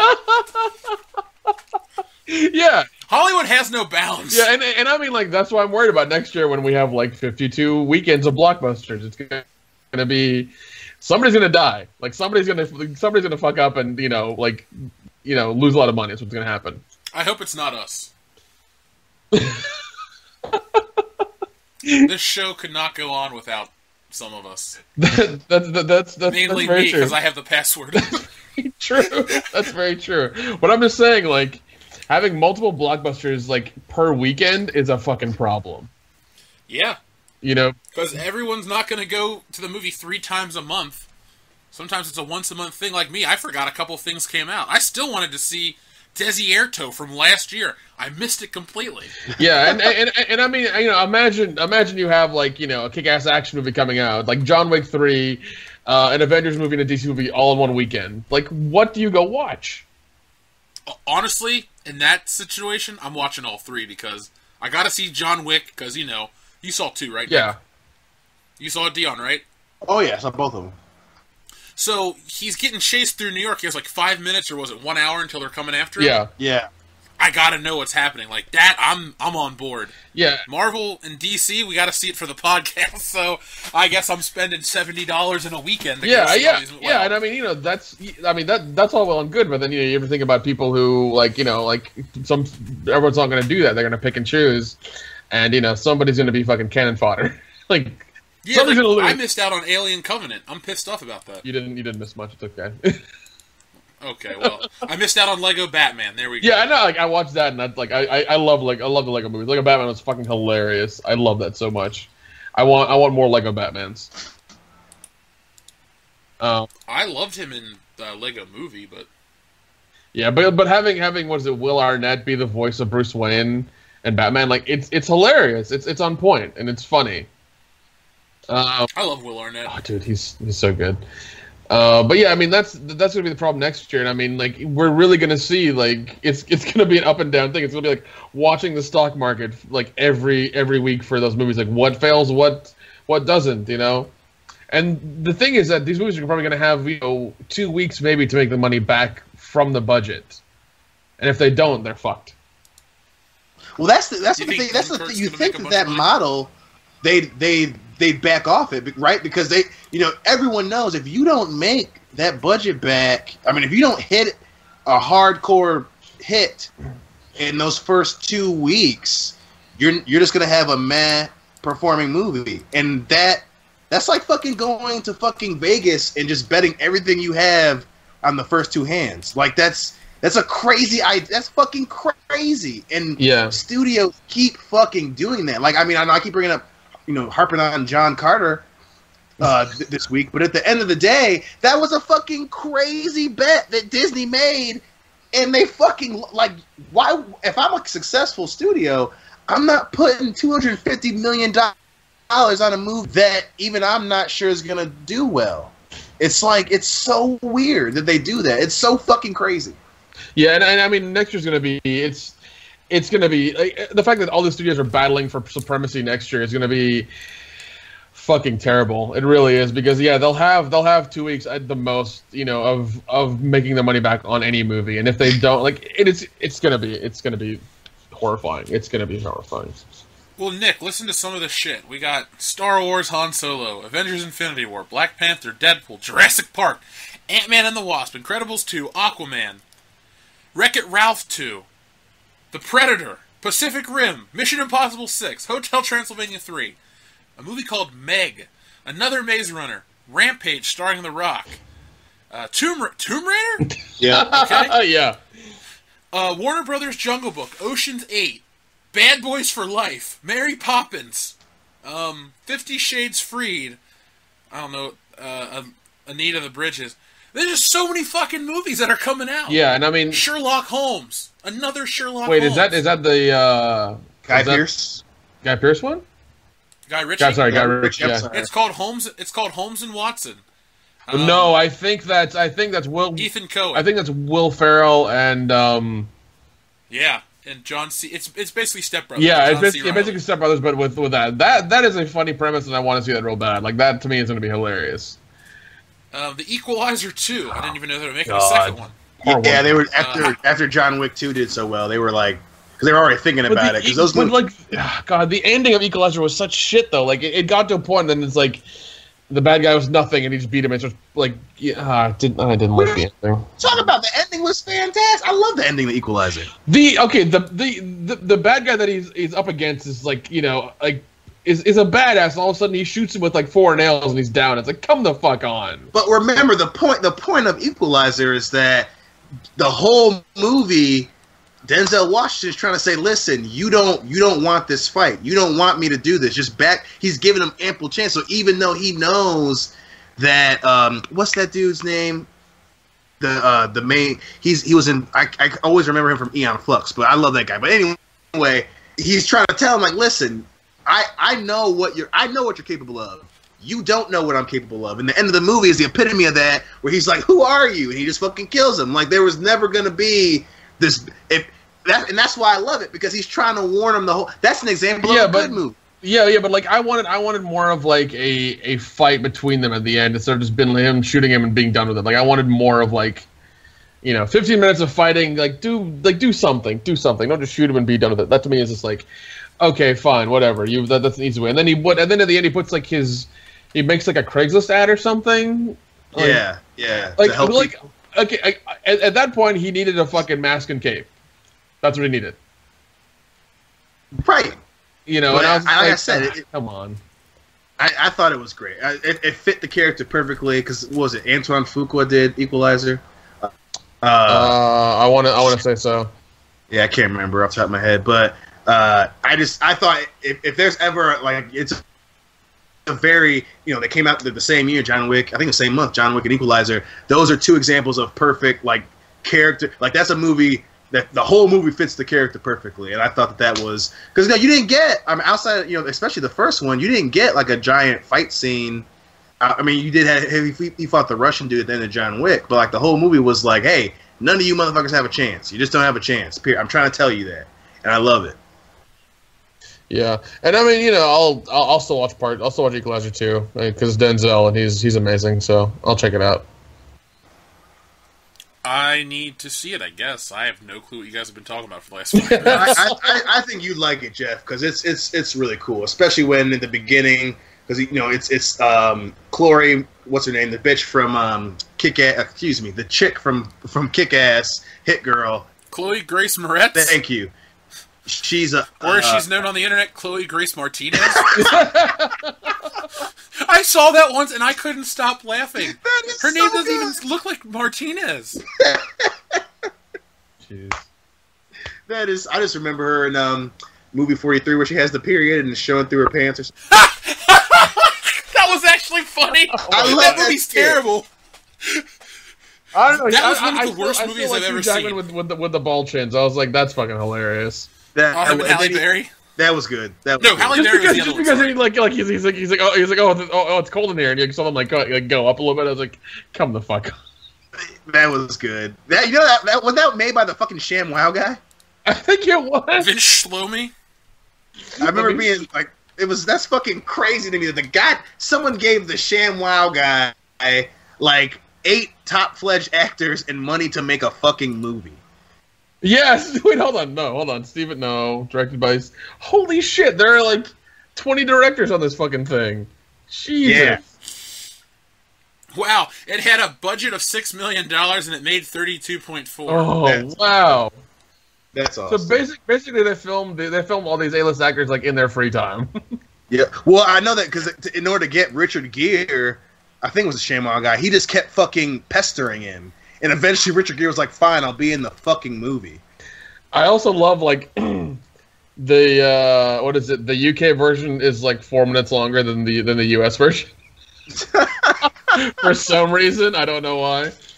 That is so good. The only part that really made me laugh outside of the period was Emma Stone when she's yelling at Macaulay Culkin's brother. She's like, he was a wizard, talking about fucking some weird old guy or something. Yeah.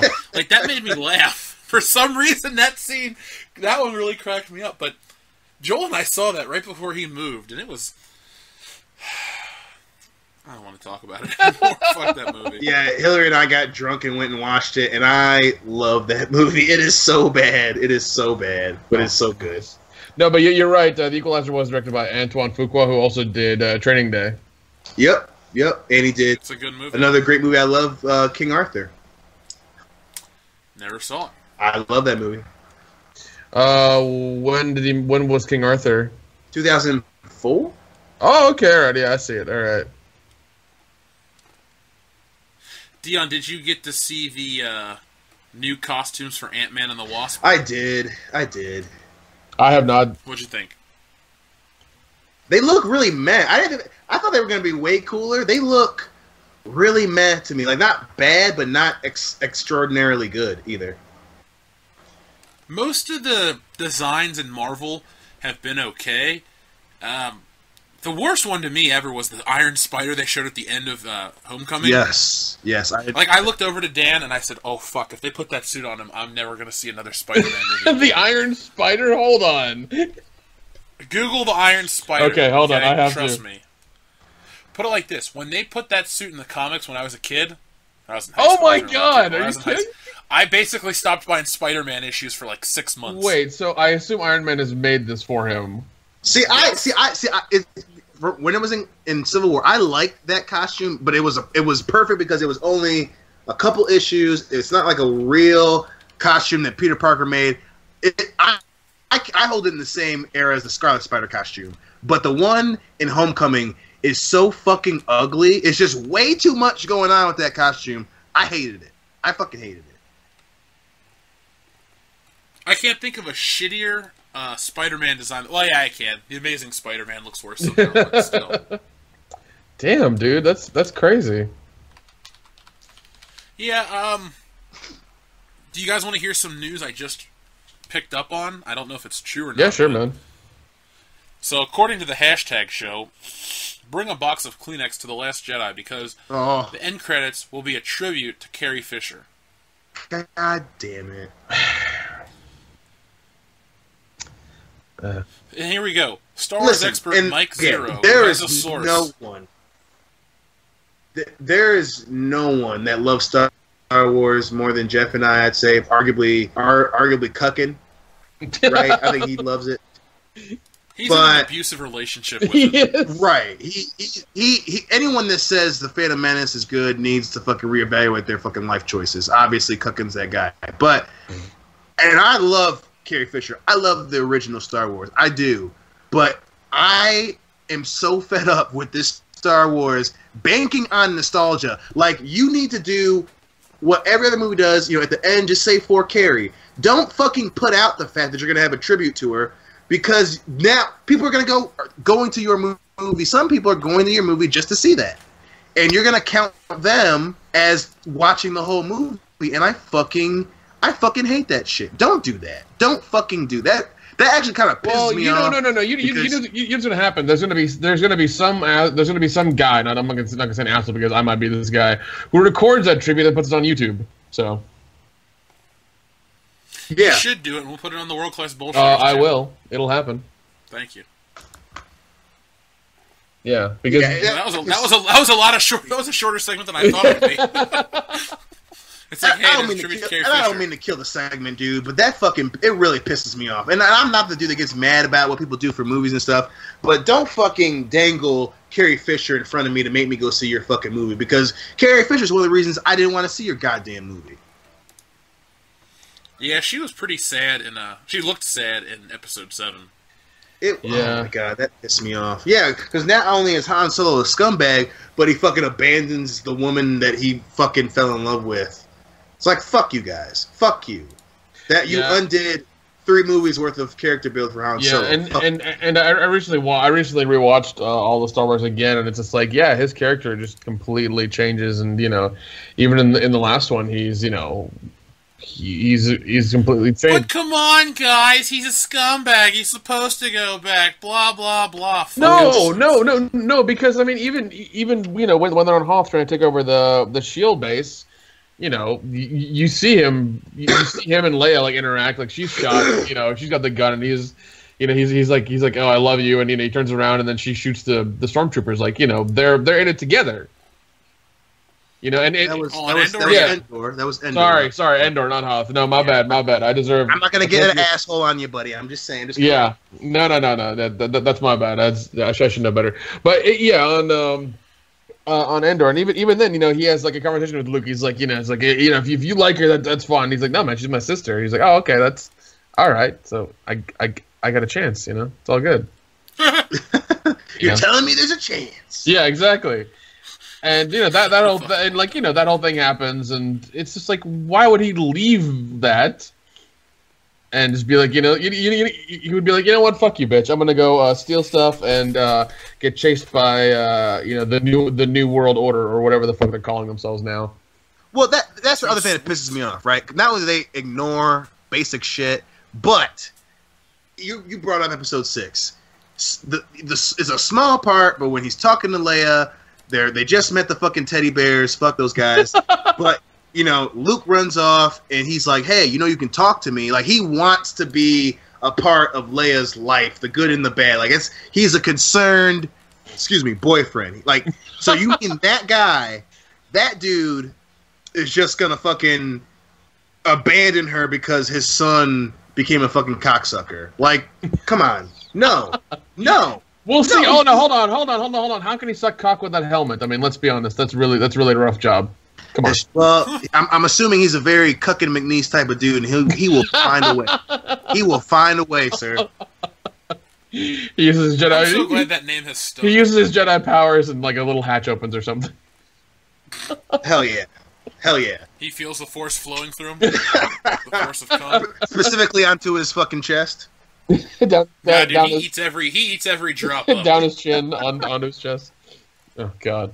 But yeah, just rewatching those old movies like reinforces that whole fact that he would not have done that. He would have, had they done it right, the kid would have been, a good person, maybe a Jedi. We don't know. And we're never gonna know because they just ruined the character to service that story, and they're never gonna go back and show anything. They're gonna be like, "Well, we're moving on with the new characters. We don't really care about the old ones." So, if you don't care about the old ones, then don't fucking make a Han Solo based movie.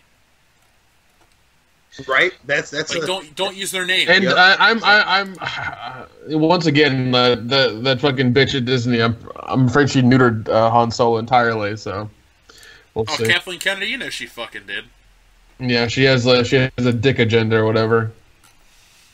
Which and again, I said it before. I said it again. Fucking, if you don't want to base the Star Wars movies on the books or any other expanded universe, you ignorant piece of shit, don't fucking reference the fucking expanded universe, you ignorant piece of fucking shit. And like you don't. So obviously in the books, Han and Leia have children. One of them becomes a Sith Lord, a super powerful Sith Lord. But you're like, okay, well that's not canon. But you fucking make that the fucking story in the new one. But no, the other shit's not. The expanded universe isn't canon. But I mean, that's the prime example of like Disney buying a property, not knowing what the fuck to do with it. Like they bought Star Wars and they're like, well, we don't have any idea, so we'll just remake the first one and call it The Force Awakens again for the first time. And then part 2 will just be a copy of part 5 because we have no imagination anymore. That's why we're redoing live action Beauty and the Beast and live action Aladdin and live action Little Mermaid, but we don't know how the fuck we're gonna do that because water and shit. Water and shit. Now that would be a movie I'd watch. Well, they're at the bottom of the ocean. Shit has to go somewhere, so to the bottom. It's water. Starring the 2 bitches from 2 Girls, 1 Cup. I got a chub just thinking about it. Sure you did. Do you want me to pull it out on camera? No, don't. Because I won't. Listen, Cuckin will be like, "Hey, can I see it come, bro? Can I just see it come?" Oh god, that's so fucking gross. Ugh. You know that he can't stop looking at that dick. I mean, our friendship has survived some weird shit. That would kill it. It's like the time you tried to watch me ejaculate. That'd be weird. Ugh. I'm just saying, the audio we have on the show doesn't lie. He can't stop looking at these dicks. That is probably what we're known for the most. That and my Star Wars rant. This is a peculiar channel. It is. It really is. We got a lot of shit going on. A lot of unresolved issues towards pop culture. Yeah, we'll never get into those. We shouldn't have to either. We're the battered wives of pop culture. That's basically what it is. And goddamn Paul Feig pushed us over the fucking edge, man. like every week we go to therapy, which is this podcast, and we bitch about it. It's it's just so good. It's just like, we all have specific hatreds, but a lot of hatreds we all agree on. Like, obviously, the horribleness that's done to Spider-Man hurts Jeff. The fact that Zack Snyder still has a job pisses me off. The The fact that Rob Zombie fucking has the job just destroys everything that Nick holds dear. Yeah, I had to fight somebody on Twitter about that. God damn it! You fight that good fight, sir. I did. I was waiting for the asshole to respond, and after a while he didn't because I kept hitting him with facts and like numbers and shit. And he's like, "Well, whatever." I was like, "Yeah, you go fuck yourself." See, it's different if you have an opinion on something like, "Oh, I like this movie. I found it enjoyable." Blah blah blah. No, but if you go on and say it's so popular, it's so great, everyone loves it, but you can prove that no one saw it or people. No, yeah, exactly. Like if you like it, that's fine. But then don't prove it's better than the other one because inflation and shit and math and that. Well, the problem is people are always like that old adage. Oh well, it's just an opinion. No opinions are wrong. Wrong, motherfucker. Some opinions can be wrong. My opinion is I love the Lions, but the Lions are a horrible fucking football team. You're never going to have me be like, oh, yeah, they're the greatest fucking franchise. That's just wrong. That's a wrong opinion. Someone's sitting there saying, hey, man, Rob Zombie is a great fucking movie creator, a great artiste. No, motherfucker, the best thing he ever did was the soundtrack to The Matrix. The one fucking song. That's it. Don't fucking tell me Halloween's a great movie, because it's an okay movie. The second one sucks fucking dick. Don't you dare tell me that anything he did is better than the one song he did for the Matrix soundtrack. Fuck you. Rob Zombie does appear in the movie Airhead, so... Does he really? Where does he appear? He is in the nightclub that Chris Farley goes into when he's looking for Chaz's girlfriend. Shit! Oh yeah. Well, I mean, you can't even see his face. His hand is in front of his face. He's wearing that like really shitty like ran over hat, on stage. I'm just saying, I don't like Rob Zombie either, but some of his music's okay. Well, no, like this motherfucker was defending it like it was like he's like it's a remake and it's his interpretation. First of all, it's a remake, which means that he has zero imagination and wanted to and thought that he could improve on perfection. That's his first fucking problem. And yeah, the first Halloween's a masterpiece. And then he doesn't, and then he blames it on like the studio and didn't have enough time to make it. It's like no, he's and like God damn it. See, the other thing too about that, I specifically remember when they were fucking. And again, a lot of movies and directors and actors do that. But when they were fucking doing the pre-release bullshit for Halloween, Rob Zombie was talking that movie. Oh, it's gonna be the masterpiece of the 2000s. It's gonna be great.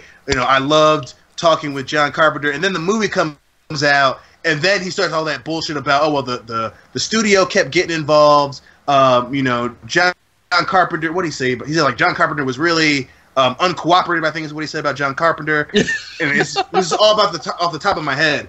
But he waited until people didn't like his movie to say all that fucking shit. So I don't care what you say about Rob Zombie. That's what turned me off. Is all this Halloween was gonna be this great movie, and he felt really good about it, and everyone's gonna love it.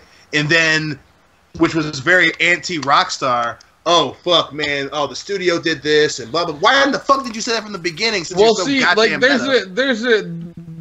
there's a picture of him that was taken years ago with him with his little fucking purse dog and holding like a Fiji bottle of water and walking down the street. I was like, he's a fucking poser. He is a fucking poser. And even then, I remember recently hearing that some kids were skating too loud around his house and he had to like call the cops on him. It's like you're supposed to be this hardcore rock god, but some kids start skating at like 10:30 and it's a little bit past your bedtime. You've already had your cup of warm milk and you can't go to sleep now. Like, come the fuck on. Yeah, you're the real writer of Take Me There, you fucking cuck. Yeah, good job, Rob. Plus, Bob Cummings comes out. Yeah, like oh no, when I kept shitting when I kept telling the guy off, I kept calling him like Mr. Cummings or Robert Cummings. I was like, that's his name. Yeah. Yeah. And like I even went off on his wife. Like she can't fucking act either. Like nope. Malcolm McDowell kept making fun of her in the first Halloween because he hated working with her because she kept laughing and wouldn't be serious. Like it's a fact. He says it in the commentary and in the interviews. He's like, oh, she kept laughing and couldn't get any takes done. Like that's what happens when you try to force your wife in there because you can't you want to try to get blown by the actress in your movie. That's why. Look, everyone loves to get blown, but I would not put out a subpar product just to get head. Yeah, that's not happening. That's where my moral high ground begins. like, I have a firm stance on quality of film outweighs quality of logo. Yeah, and I mean, the only thing I like of his was the Werewolf Woman of the SS trailer he did for Grindhouse. That's the only thing I like of his. Yeah. I think I really just like one Rob Zombie song, so I'm giving all of his music a pass. Well, it's Like, yeah. That's the one song I like, and I only remember it. I actually do like the song. I've listened to it a bunch, but I remember her when Matrix was on VHS, and when they used to do the fucking the soundtrack of the movie, like they do that in the preview of the VHS. Oh and yeah. that was on for the Matrix. I just remember the music video for that song was fucking awesome. I miss when they would have VHS promos before movies, because that always got me pumped. Like, when you would watch Batman Forever, and you'd be like, some things are forever. Batman Forever. Buy the soundtrack on Warner Brothers Records. It's like, okay, I'm 7 years old. I'll buy it. I don't have any money, but I want it. I don't know any of the songs. And they would show Batman. fucking scenes from the movie, and they have the graphic of the artist flip up every time in every preview for the soundtrack. God, that was so goddamn cool. Yeah, Batman Forever. I know we did a commentary once, but I feel like we should do it again. I love that movie. The re-commentary. Yeah, we should start doing re-commentaries. Oh my god, I would love to do that. Hey, no other channel does it, bro. I may have found a good copy of The Mummy, so that's going to happen here soon. Fuck yeah! As soon as I have confirmed such things, you know, you guys will know about it. Fuck yeah! I'm ready. I'll just keep watching. I'll be like, "Hey guys, why doesn't the Mummy have blades for legs?" I feel like I forgot it was that chick Oh from Kingsman. god! I mean, she looks the part. Like, you know, it makes sense. It just looks so bad. Yeah, and I mean, like, God, I had they made it a little had Tom Cruise not been in it, I think it would have been better because he's basically he's basically playing Ethan Hunt the whole time. You know, I fucking like I said. I know I said it when we were talking about the movie coming out. I thought it was gonna do way better, but even I was just fucking Tom Cruise, man. Even Tom Cruise's short white face couldn't save that goddamn movie, and it just is like oh god damn it, Universal, what are you doing with your fucking time? What are you doing with your no, what they're doing is trying to fucking make this monster thing happen for the last like 5 years now or 6 years or whatever. Like, it's just weird. won't work, goddammit. Well, no, they keep fucking up. They keep fucking up. Like, they keep going at it from different angles and it's not happening. Like, just cut it off. Quit. I mean, is Universal's like last great franchise movie Fury Road, Mad Max? Yeah. Like I can't think of another Universal Studios movie that was good, and the last one I can think of is from 2015. Yeah, and even that was great. I hear they're trying to do a prequel for Charlize Theron's character. That's what I heard somewhere. But I was like, don't do that. Don't fucking do that. Yeah, I wouldn't watch that. No, I wouldn't. Like, if anything, have Mad Max walk off and go to like another place and find some more people he has to help or whatever. Just do that. That's fine. Maybe he doesn't. Maybe he discovers how to fly and he goes like really far and finds. Wait, Dion, you said Universal, right? Yeah. Yes, sir. Fast and Furious is Universal. Oh, that's true. That's true. That's right. That's right. They're doing just fine. They actually, with those movies, they always beat Disney to the $1 billion mark at the box office. Wow. Gotcha. And apparently those movies are huge. Apparently the next one's gonna have space or something involved, and it's like, all right, whatever. Wait, is that a joke or for real? No, that's for real. They've been really talking about it. They've been really talking about it. There's no way. No. They have been really talking about it. I've read in some articles like they've talked about it. So. I mean, I'm gonna go see it no matter what because. All I want is the one after that to be time travel, where they try to save Paul Walker. they get his non-acting ability, brother, to fucking do the rest of Paul Walker. I saw some retarded fan theory that Paul Walker's not actually dead. It was just a marketing ploy for Fast and Furious. Oh my god! I facepalmed. Like, I legitimately facepalmed. Oh my god, that's fucking horrible. It's like the theory that like Avril Lavigne died and like there's a clone in her place now. See that one? Wait, that's a thing? I love that theory. That is so stupid, but it's so goddamn funny. Because is that the one where they say like the music executive raped and murdered her, and they just fucking cloned her or got the actress? I love that one. And they're like, so much. They look at her teeth and her boobs and like her scars and everything. It's like, and like they even have video of somebody who asked her about it, and she's kind of like, just like whatever, and they're like, oh no, she's not denying it, so it must be true. It's like, calm the fuck down. I just love her so much because not only is it super creative, but it's so dumb. Like her boobs are different. Motherfucker, she was like 17 when her first song came out. You know what happens to tits over time? They change when you become 30, motherfucker. Oh, gravity. So I love that theory so much. Because I read a whole thing about it and it had pictures and video and everything, and I laughed my ass off. I was like, somebody spent some fucking time on this. Yeah. Somebody scoured the internet for pictures and like went through her Twitter and Instagram and just like went to the ends of the earth to find this information. I was like, shit, really? I love it so much. I just remember the only reason I heard about it was because she did that fucking Japanese music video that was really bad. Yeah. And someone's like, Hello Kitty? yeah. And someone's like, yeah, man, well, it's bad because that's not the real Avril Lavigne. And I just went down the fucking rabbit hole, man. And I was just like, this is my favorite thing. This is my favorite thing. Oh, dude, it's so good. It's so good. Well, I'm going to ask you guys a quick question because I put it in the video image, so I kind of feel like it'd be false advertising. But we'll save our debate for next week because this is running kind of long, and we got to do fan stuff. So, Dion, would you say that 2017 has been the best year per film for comic book movies? Ooh, shit. The only thing. Oh my god! You know what? For right now, I'm gonna say no. I'm gonna say 2008 because of Iron Man and the Incredible Hulk. That's the only reason I'll. And the Dark Knight. In the Dark Knight, thank you. I couldn't think of the most successful one for some reason. Fuck me, right? Huh? But yeah, I'd say 2008 is the best. 2017 is pretty fucking close because I mean, so far it's been good.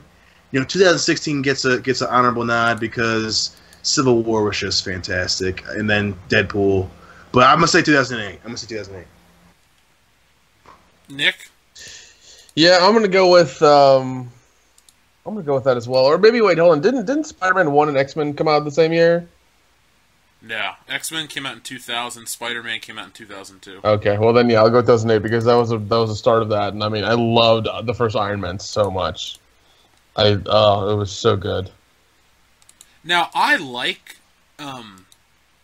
Iron Man. Iron Man is one of my favorite superhero movies, and Dark Knight's great, Incredible Hulk. But I'm going to give 2017 the nod strictly because of the 5 comic book movies that have been out. They've all been good. I can't say that about any other year because if we go by 2008 logic, we also have Hellboy and the Golden Army, which I think is complete dog shit. See, I disagree. I think Hellboy the Golden Army is better than the first dude, I love Hellboy too. I do. Because the first one has that annoying fucking sidekick and that bullshit romantic triangle. Golden Army, they're already together. You've got a decent fucking bad guy. You've got Ron Perlman being Ron Perlman. I fucking love the Golden Army. I will never watch that movie again. You know what? Ever. I got you to watch motherfucking Beverly Hills Cop 3 and motherfucking Die Another Day in the same weekend. I'm pretty sure I can pull this one off. Oh, Fool me once, shame on me. Fool me twice, fuck you. Oh, you got me! Right, One time! Drink. Oh, party foul. Chug it. Oh, shit. No, dude, yeah, 2017, I mean, Logan was great. Oh, God, yes. Guardians 2 had great moments. Spider-Man was good. Wonder Woman was good. I mean, we got Thor, which looks amazing, and then Justice League.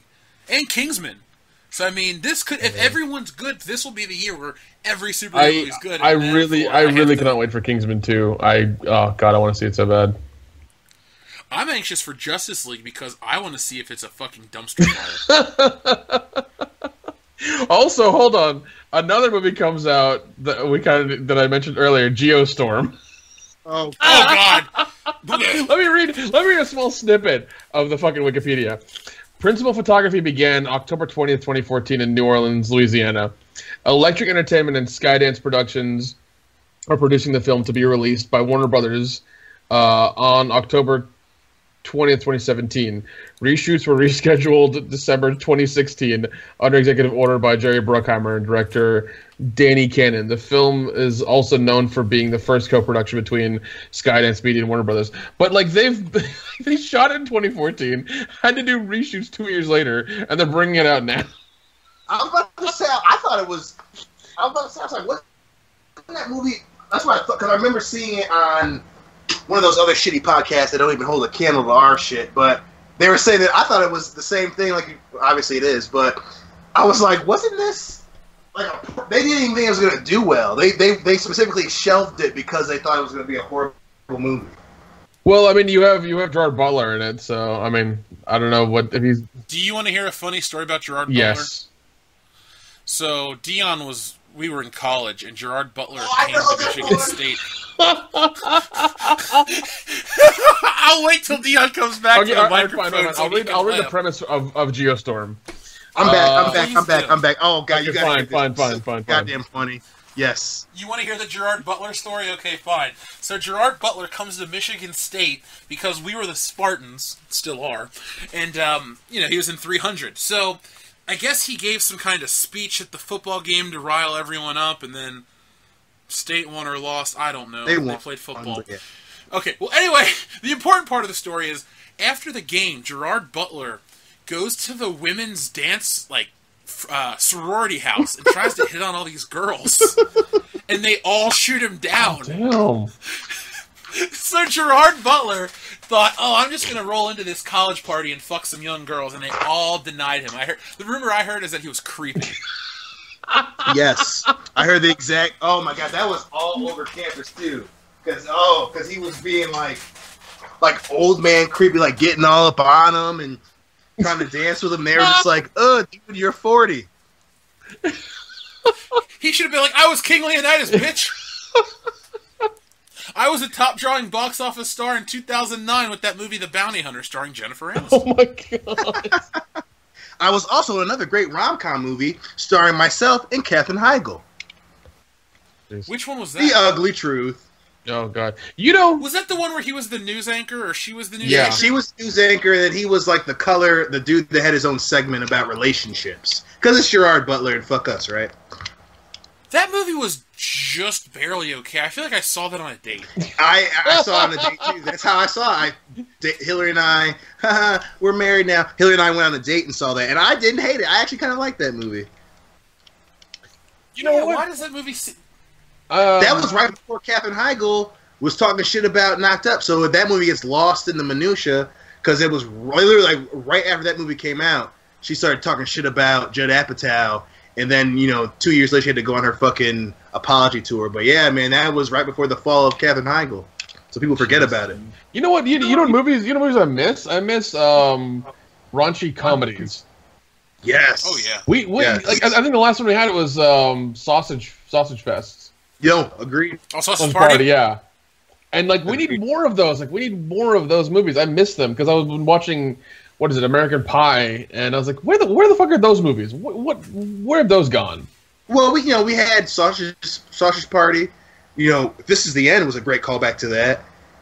But fucking for some reason Hollywood's like, well, if we don't have any leading stars, it's incredibly hard to get this shit out. But even then, those movies are cheap to make. They're extremely cheap to make. No effects, no explosions, no superheroes, no flying, no bullshit. Just good writing, funny characters, good dialogue, raunchy comedy, and you're done. Yep. Well, it's funny that you bring this up because I wanted to bring up a similar point. I was watching Police Academy today, and here's the thing about comedy. You can put shit that's kind of like base level that people will find funny, but you can also test the limits of what's acceptable, and it's funny. Yes. Yeah, very true. Yes. Are you okay? Yeah.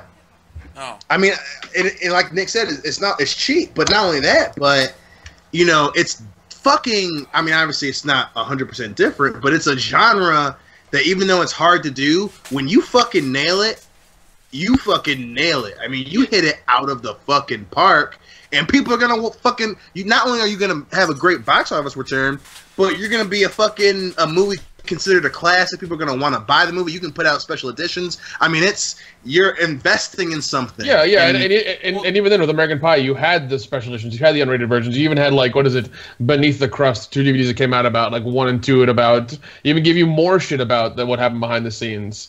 And even then, you had directed DVD movies that came out, like 4 or 5 of them that came out that were. Ugh. They were okay. They were okay. I think you're using the term "okay" a little loosely there, buddy. Okay, they weren't the greatest things ever. They weren't as good as The Ugly Truth. You know, and you had the 4 main movies, and but like you know, you had like they made money. They made money. Mm-hmm. You know. Mm-hmm. Well, Nick, I think the problem is that it all boils down that they're so worried about offending the people on Twitter. That that's probably what it is. Then, yeah. Why don't studios go like, well, people are finding this offensive. Fuck them. We put the movie out. If it's hugely popular, then we just, we don't worry about those people. And they just keep putting out, like, R-rated comedies. That's the reason I went to see Baywatch. Not that I was, like, the biggest fan of The Rock's movies, but I want more R-rated comedies. Well, no, like, I feel like if I do my part, they'll make it. Yeah, like, I watched Chips, and, then I saw Baywatch before that, but both of them suffered the exact same thing. They started off funny and quirky and hilarious, and they both got really fucking serious like about halfway through, and we're taking everything serious. They refused to do the one cardinal thing that they should always do: put hot women in scenarios where they're naked, like Police Academy. Yeah. There's comedy, there's sex. There's a few racist jokes in that movie that made me go, holy shit! Like I can't believe, there's a part where the black lady runs over the guy's foot. And he's like, you fat jigaboo, and then the black guy Hightower freaks out and flips his car over. I laughed out of like, holy shit, I forgot that was in this movie. Like, I had a moment like that. Don't worry about offending people. If you can make them laugh, either like uncomfortably laugh, like, oh my god, I shouldn't be laughing at this, or oh my god, that was funny. Like, you won't get any classic movie moments ever again. We haven't had a classic comedy moment in 17 years. No, I agree. Maybe longer. Oh, damn, dude. It's been a while. Yeah. Like, Jim Carrey ain't funny anymore. No, he wants to be taken seriously. The good ones are dead. Like, Seth Rogen tries, but all he's doing... He's like a third-rate Cheech and Chong, all rolled into one. James Franco's funny, but he's too weird to make anything memorable. Yeah, yep. I would love to see raunchy comedies bring back, offensive content. Like, okay, American Werewolf in London. The whole porno, the fake movie they kept talking about, See You Next Wednesday or whatever. Yes, like, yes. They don't even have, like, funny shit like that. Like, sex is so taboo right now that they can't put out anything that's, like, mildly arousing unless it's targeted towards women. Because all these feminists on the internet get up in arms. It's like, well, we can make 50 Shades of Grey, but if there's no. They can make 50 Shades of Grey. They can even make Harley Quinn and Joker, which are both abusive fucking relationships, and like none of it's good. But somehow, if they do like a raunchy sex comedy, nope, that we cross the line. Fuck you. Like Revenge of the Nerds has Bush. God, like, dude, oh my god, Revenge of the Nerds is a great movie. Love those movies. Like nowadays, you can't have a stereotypically gay character because everyone would get offended, but that guy in the movie, the black dude's funny. Yeah, he's like when he's running with the fucking the javelin and it's like wiggly, and he like runs and throws and like cocks his hand back. Like that's so funny. Like I know people are like, oh, we should get away from stereotypes. No, on film, if it makes you laugh, you should do it because no one gets hurt. The actor that gets stereotypes or typed and does something offensive gets paid a ton of money. Everyone's a winner. Like. Don't give a fuck anymore. The 80s was the last time, before political correctness came in and ruined entertainment, the 80s was the most pure decade. That's why everything that I love seems to come from that decade. Yeah, Back to the Future has jokes that they wouldn't play today. Oh, yeah. Lethal Weapon has shit. Die Hard was too violent for today. RoboCop, Terminator, Rambo. Things that they keep mining and trying to reboot and revamp and reimagine. They need to get old school dudes. And they need to just make... Like, John Wick is a hardcore old-school style movie. Yeah. Oh, yeah. It's got a low budget. It's got huge returns. It's fucking awesome. The first Taken was like that. Yep. Like, action movies are seeming to get back to where they need to be. Like, I know I always harp on it, but the 80s was the perfect decade for entertainment, with the exception of video games, which got better. I mean, 80s video games were good. You had Pac-Man, you had Zelda, Mario. Those were great. But I think you've definitely, thanks to, like, technology advancing, you've made better games. But, like, movies, I can make a list of the 50 best movies of the 80s, and you could not make a similar list for every other decade and beat it in quality. I mean, hell, we talked about a couple weeks ago, one month had E.T., Poltergeist, Blade Runner, and The Thing. Like, all in 1 month. Holy shit. Those are some of the best movies ever made, and they all came out at once. Oh, yeah. When have we had a month like that nowadays? Nowadays, it's like, well, Spider-Man's out, and nothing else is relevant for, like, another 2 months. Well, until, like, 2 No, weeks you're right. Yeah, we haven't had a weekend or a month or even, like, you know, any sort of span like that where every movie that's come out, you know, continuously been, like, amazing and memorable. So. I would love... That's why I want... You know, it'd be cool if this channel had, like, 50 million subscribers, and we could make an old-school comedy. You know, I think... Maybe none of us are actors, but I think we could pull off an old-school comedy, because we love the old-school shit, we respect it. It's still funny to this day, because it hits us on a certain level. It's not like, oh, I gotta be offended. Oh my god, we gotta worry about, you know, what well, these like, say. you know, I remember watching some show, and they're talking about Animal House. Like, oh, you know, Animal House, you know, you have these guys raping these girls, and, you know, it's not funny. I'm like, when does that happen ever in the movie? Well, the only scene in Animal House that I think is hilarious when he sleeps with that girl on the football field, and then you find out she's 14. Yeah, but like there was never any there was never any rape in that movie. There was none. No one got raped. No. Like, I mean, Otter didn't rape anybody. It was the thing is they don't watch the people that bitch about these movies don't. And watch like them. I love Animal House. I've been watching Animal House since I was a kid. I fucking love that movie. That movie's great. Yeah. You know, I remember hearing a rumor that that Animal House was based on UT because when they do like I guess the college courtroom scene, the American flag you see in the corner is the Tennessee state flag, and that to me was always just like, oh, so it happened in Tennessee, but you know it actually didn't. So it was just well, you know, motherfuckers ain't learning anything at University of Tennessee. That's true because I mean, have you seen their football team? Shit. They can never make it like you know past like game 4. Dion, you and I have a special love for Animal House because we got to experience a lot of that style shit in real life. Well, I think that's a huge part of it, right? So even though it's a super 80s movie, it's like you say about Star Wars. It fucking people who've gone to college and experienced college and had fun in college. They might not have been in a frat and done some crazy fucking shit, but they can all relate to, we've done some crazy shit, or that one time you fucked someone you really shouldn't have fucked, or that stupid ass joke where you made it and it's a fucking classic among your friends. Like it speaks to everyone, and they don't do that anymore. It's so hard to get a movie that does that, and Animal House is the perfect fucking example of that. Yeah, and I mean, because Jeff and I have done so much. Like, we probably should be in jail for some shit because like we had some crazy fun time. And the sad thing is, the only reason Sausage Party works is because it's animated. It's the only way it works. Right. You know, and like that's fucked up. When I mean, you could make. I mean, even if they made a college comedy, it's gonna get compared to Animal House. But as long as it's good and it's funny and people like it, it doesn't matter. Yes. Well, Neighbors was okay. No, like but like Neighbors is nowhere near like that, like a raunchy comedy. It's more of just like we're old people trying to be hip, and we have to deal with these kids. And these kids. Well, nowadays all the comedies have to have like back in the day it was like, oh, a girl would get her shirt ripped off, and people were like, yeah. Now it's got to show a dick, and that. I don't care how you want to feminize the world, like. Straight guys don't want to see another dude's dick. Like, none of us are interested in it. Like, when I go see a movie with The Rock, I don't go like, hey, I hope they show his boner. No. That is the last thing on my mind. Like, I would walk out of a movie if they showed The Rock's wiener. I'd be like, or if they announced it's in a movie, I wouldn't go watch it. I know every motherfucker would be like, are you going to go see The Rock's new movie? I'm like, no, I'm not going to see that movie. I don't want to see his dick. That's crossing the line. Like, every woman in these movies, though, like in Baywatch, like they should have had some tits in that movie. Oh yeah, 100%. Like Alexandra Daddario should have popped one out. Oh yeah, she gets naked in other stuff. Yeah. Oh no, she does. She does, and it's bullshit. What was Baywatch rated PG-13? It was. Fuck that! It felt like PG-13 then. Remember they had that dick scene in the morgue, and we had to look at that guy's dick for like. That was weird. That was so weird. Fuck that movie. Yeah.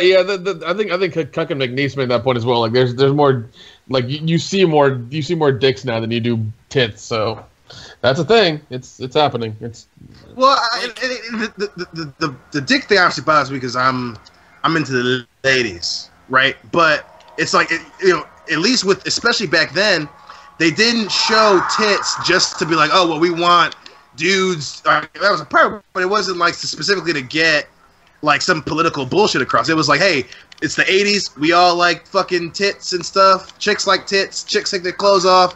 But, dudes don't just walk around and like show their cocks. Like, it's so forced, and it's just ridiculous. It's just not realistic. Oh yeah. Yeah. Well, like in Porky's, that makes sense because they're a bunch of horny high school kids trying to see naked girls. And every guy can relate to that. Yeah. That I understand, and that I get. Yeah. Look, they'll go back eventually. Like, look, I'm not trying to be Nostradamus here, but eventually this political correctness train is going to derail, and we're going to get back to like good entertainment. Yeah, somebody's gonna break it one day and make that raunchy comedy, and I'm gonna be waiting. I feel like we're breaking it for podcasting and shit because we're not offended. We're not too scared to say shit. Like, if we're going to quote a movie, we're going to quote a movie. We're going to talk about shit, we're going to talk about shit. It's not like we have to worry about, oh my god, we offended, the core audience. Like, our audience fucking loves the shit we talk about. Yeah. Like, they're dudes like us that are fed up with this bullshit. It's not like we're trying to sell something to people that don't want us. Except for, incarnastudio.com. Don't forget that hyphen. Don't forget the fucking hyphen. Right. And outside a few people using fake names and shit, it's something to be said about when you put your name behind something. Obviously, things can be done in bad taste, and there are things that can cross the line. I'm not saying that. But when it comes to entertainment, it's outside of some outlandish shit that can lead to someone causing harm or something. Making a funny movie is not going to do that. Making a good action movie is not going to do that. You don't see people getting up in arms when they make historical movies. No, because that's how that time period was. Yeah, like Birth of a Nation or Glory or whatever. Like, yeah, those are historical movies. The dude, people love that movie's, the Martin Luther King movie that came out a couple years ago. Even though the dude that played Martin Luther King is a fucking crazy person. But was it Selma? Yeah, okay. Thank you. Yeah, Selma. That dude's a crazy person. But people didn't go, oh, well, they use, racism as a blah, blah, blah. No, it's a fucking historical piece. But if someone, says a lighthearted joke, and there, like I said, there are jokes that can cross the line. But if someone, like you talk about, Police Academy, no one's going to go back and say, we shouldn't watch Police Academy. We should have a conversation about how bad a lot of those jokes are. Like, no, because it's not deliberately malicious, and when that's the difference, and people get so fucking full of shit nowadays, they don't know that they're so full of shit, and it's hurting entertainment, and it's a pain in the ass. Well, it's real quick, the Police Academy thing, the thing I referenced, it was the villain of the film, and he got repercussions. They don't ever portray like this blatant racism in a positive way. Right. No 80s comedy ever portrayed all these negative things in a positive light. Like, Biff in Back to the Future was the bad guy. He attempted to rape Lorraine. He got his comeuppance. The movie doesn't, praise like, oh, it's cool to get drunk and rape a girl at the Enchantment Under the Sea dance. No. Biff's a piece of shit. Right. But Biff gets his comeuppance. And those are terrible things that the terrible character would do. It only adds gravity because the shittier your villain is, the better your hero becomes. Like, it's cool when there's, like, certain movies, there's a gray area, like, well, is this guy really bad, or is he good? Is our hero really bad, or is he really good? But the reason a lot of older stuff works is because there's a finite... Oh, yeah. It's extremely well defined, like, right off the back. Like, who's good, who's bad. There's no, like... And we don't have characters like Axel Foley. The first 20 minutes or the first like 10 minutes of that movie are character development for him. Yeah. We learn that he's a good detective, but he doesn't really go by the book and all this shit. The first 11 minutes of that movie, honestly, you could start the movie at the 11-minute marker and the whole story will make sense. But the first 11 minutes are all character development. So Right. We need just quality and we need good entertainment. Well, not only that, like I think you don't have to have, shit that stands the test of time. One thing that I always talk about is fucking The Longest Yard. It's not the greatest movie of all time, but Stone Cold Steve Austin calls Nelly the N-word. But you're not going to go back and shit on Adam Sandler or shit on Burt Reynolds or shit on Stone Cold Steve Austin. There was a thing that he said to make you hate that character. And for people to get it's like, that's when it's disingenuous. You're not going to get mad about that, but you get mad about, oh, well, we don't have enough dark people in our movie. It's like, come the fuck on. When is this buck going to stop? And clearly the shit ain't working. No, because we're seeing bad returns. We have to lower the bar. It's like with kids in school. We have to lower the bar to have an achievement. It's like, Wonder Woman is the most successful action movie directed by a woman, of the year. Well, how many action movies were directed by women this year? One. Okay, well, ipso facto, it's going to be the most successful. Yeah. When you put that many variables into that sentence, then you get the answer you want. Yep, that's how people operate today. Like they always say about the millennial generation. Well, I don't think it's the millennial generation because we're all. Well, see, okay, all right. It's also, here's my thing about the whole millennial thing. It's like, participation awards and things like that. It's like, well, the previous generation gave us the participation awards. We didn't want them. You gave it to us. Thank you. Like, I hate that fucking shit. Like, oh. And like, yeah, and that to me is just like, well, you gave it to us, so we had to take it, or else you'd get pissed off. Well, plus it's like, millennials are so, so you and every old person, all of a sudden, this is the first time we're dealing with a generation that is their attention span is a little different. Like, you guys, you never had a problem with that. Not once. Like, fuck you. Dude, attention spans, though, nowadays were engineered to be short. Right. By the motherfucker. Because it's how they sell you shit quicker. Yeah. I'm the worst type of consumer for some of these companies. Like, buy the new flashy whatever. I'm one of those people that's like, look, I'll put my money down. If I get something I like, I'll use it forever. Like, that's my thing as well. Like, if something's slightly broken, I'll fix it until it works again. Until it like blows up and I can't put it back together, I'll buy something new. That's how I am. Yeah, for me, like my phone contract is over. Oh, you want to upgrade your phone? No, I like my phone a lot. It does everything that everybody else's phone can do. It's got 4G LTE coverage. It's got a high-def camera. It's got great internet speeds. Like, it does everything I need. I don't need the Note 7 the first day it comes out. Then I have to go through the hassle of returning it because it might explode in my pocket. Right. But just real quick, getting on the point of, like, generations, like, it's the people, like, yeah, we're in the millennial generation, but it's the people that are, like, 3 to 5 years younger than us that are the ones that everyone shits on. And then their kids, I fear for when they have kids. Why is that? Yeah. For sure. Well, because those people are so vain and stupid, and they're just going to raise a generation of vain and stupid people. Right, but people said the same thing about the generation that grew up in the 70s. Oh, they're so vain, and they just want to fucking... It's like, it's not going to be... people... You mean hippies? Yeah, it's like, no one's going to fucking... It's not going to be that goddamn bad. But, dude, the internet wasn't a thing like it is now. Back in the day, the hippies grew up because it's like, well, we got to get jobs, and we got to conform.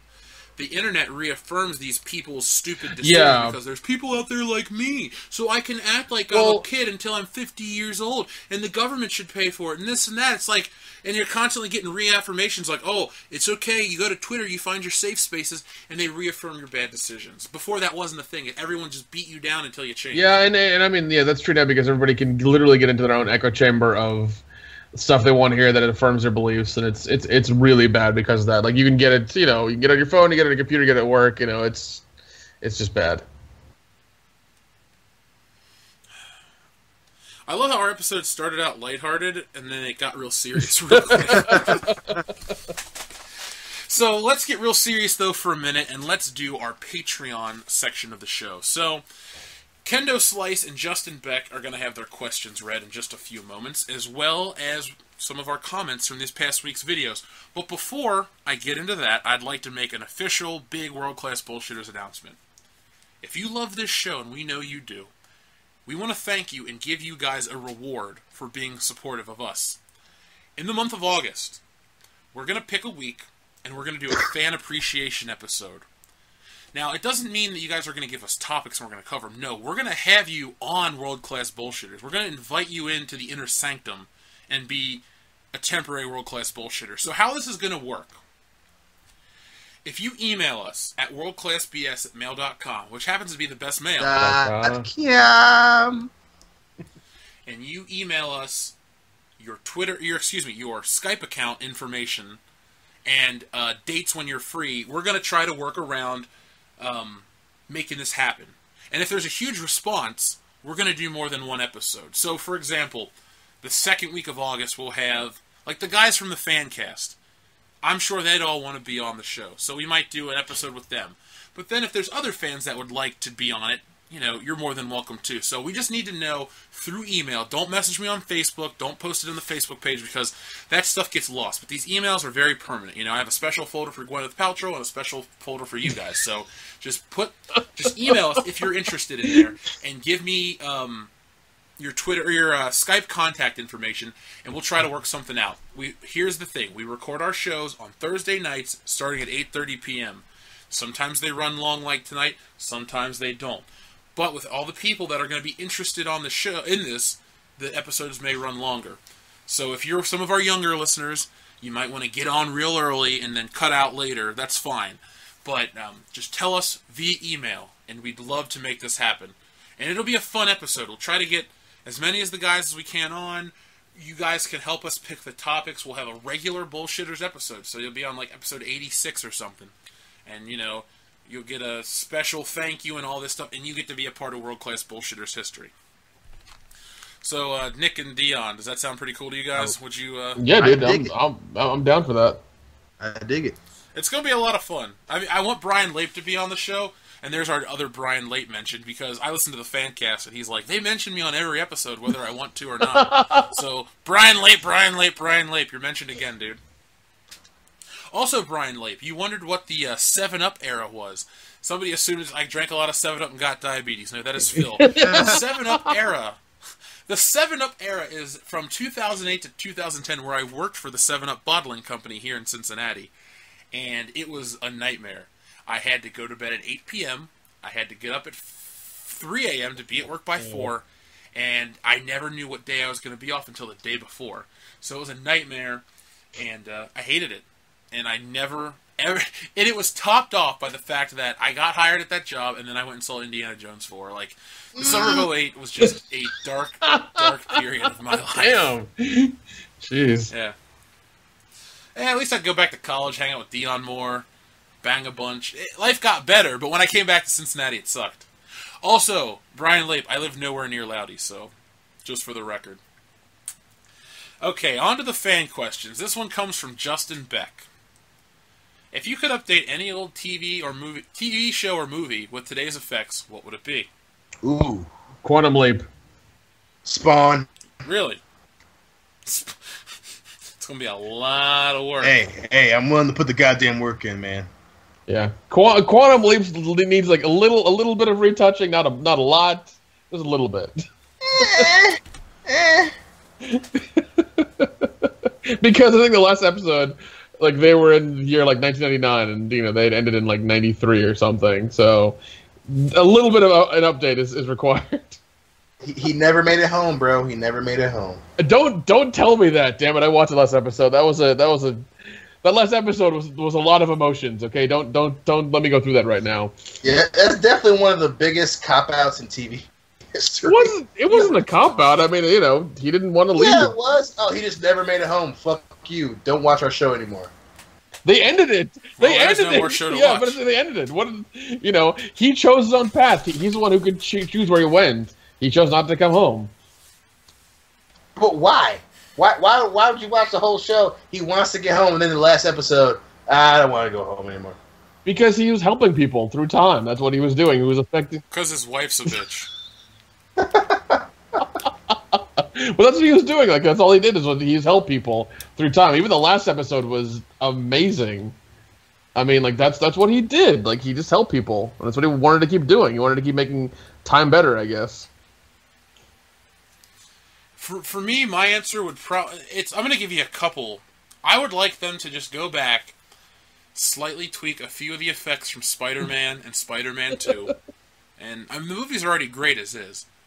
But some of the effects don't hold up. Most of them do. Like 85% still look good. And there's a few that just look bad. I'd like that. Or I'd like to go back and fix the original Superman film with Christopher Reeve, where they redo, like, basically CGI the flying shots to make him look real and have him not fly at that weird angle. And just make, because he's the best Superman. Yeah. Like, fix that movie through the effects. That and Superman 2. If you could update those effects and lock them down to look awesome and real, I would watch those movies all the time. I still watch them. The effects don't ruin it for me, but those are just quick examples. And also, Star Wars. I'd like one more pass at a special edition. Take some stuff out, fix a few things. Getting greedy. That would be the one. Getting greedy. What? Like you're getting greedy with Star Wars.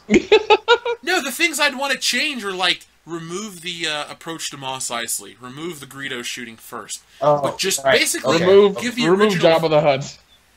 Yeah, remove those things, but keep the updated aerial fight effects. I think the Battle of Yavin looks better in the special edition. Like keep the spaceship effects, but go back to everything original.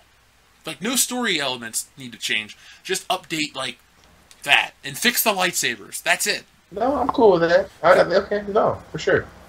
See, now you know that my changes aren't stupid, and you're like, well... Well, I'm just worried, man. This time we got this goddamn problem. All these goddamn... Oh, but no, that makes sense. No, mine, honestly, mine are the most basic things, because I do have an original cut of A New Hope on my flash drive, or just Star Wars, as you call it. And it's great, but there are a few shots that look really, really shitty, and George Lucas did go crazy, but overall... My cut would appeal to everyone because it would look great and it wouldn't change any of the story. But you know those old 40-year-old dudes that bitch about everything with stupid. Well, I like it when I see a Matt box around a TIE fighter. It shows. Fuck off, dude. Yeah, really. Come the fuck on. It draws you out of the fucking movie. Come the fuck on. I will admit, I do love the original orange feel underneath the speeder. I do love that. The oil. The fucking like oil or Vaseline. The Vaseline smear, yep, I do love that. I know I shouldn't, but I do. No, I'm with you there on that. I'm with you there on that. I do like that as well. Okay, here we go. This comes from Kendo Slice. You each get to pick a bullshitter to lock away for years, and they only get one person to be with. Who do you lock away, and with whom? Can be anyone alive on the planet. Do your worst. Oh, I already know. I already know who. Who? Phil gets locked away with the Candyman. I would lock away. I guess I gotta make this mean. We'll lock away Dustin. Oh no, I'm not gonna say that. That'd be really funny. We'll lock away Dustin with the corpse of Audrey Hepburn. Oh my god. Ooh, yeah.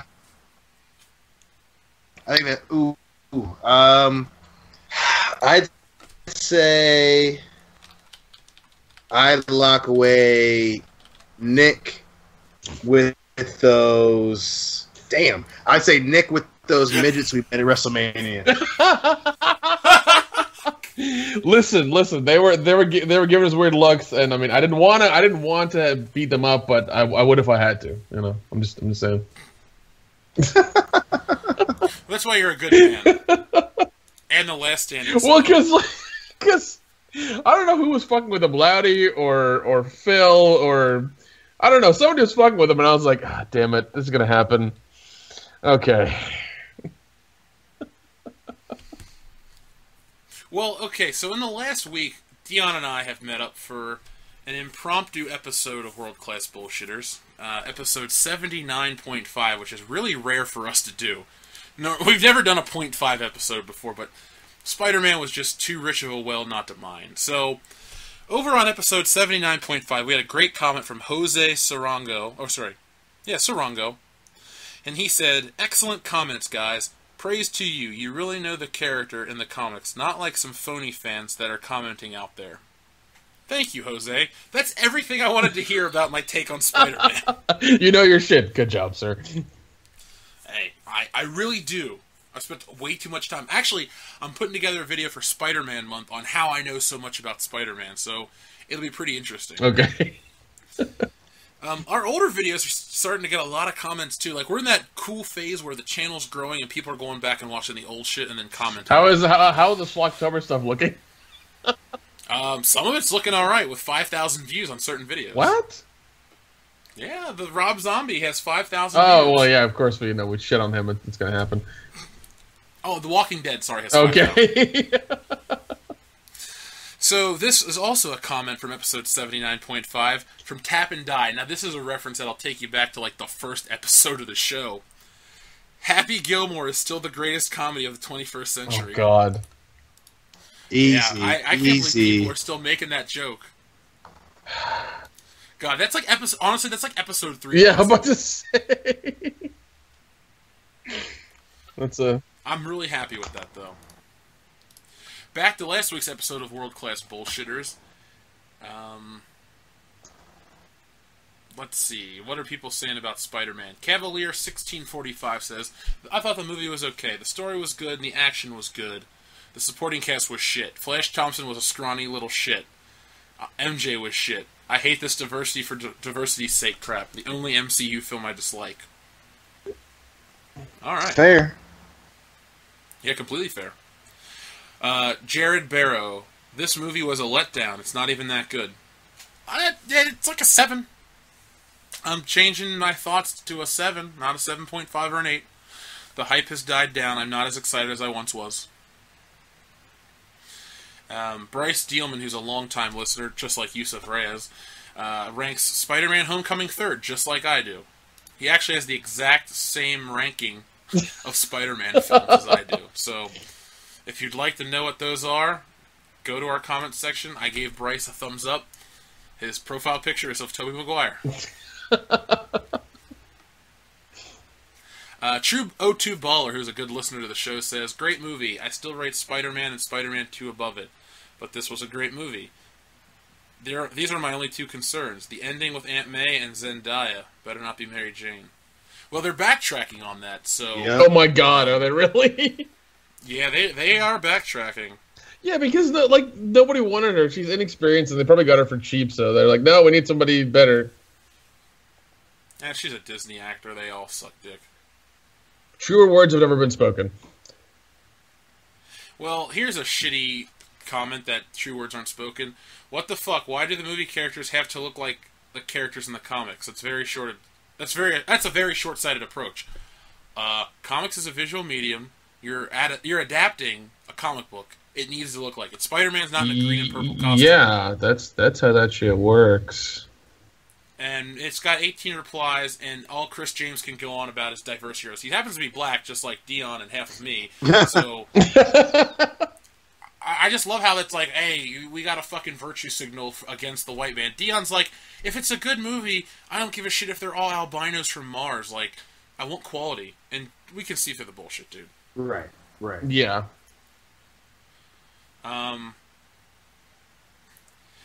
Non-linear asked or said we should talk about Baby Driver. The movie was radtacular. I gave it a 10 out of 10, dude. I love it. Radtacular. Can we get that in a shirt? Radtacular. It's better than Awesome-tacular from that fucker Jeremy Jahns. Oh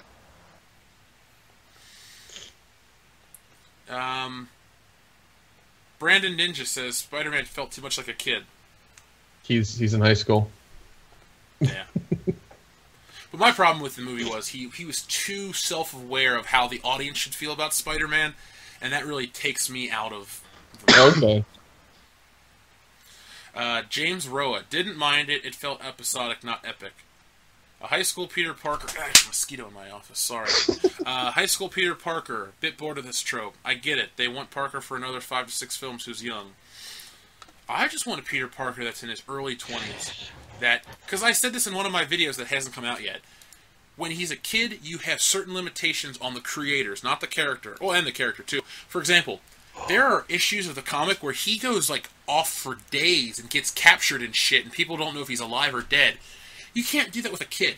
Mm-hmm. Because within, like, 4 hours, the police are going to be called, and it's going to be Aunt May and all this other dumb shit.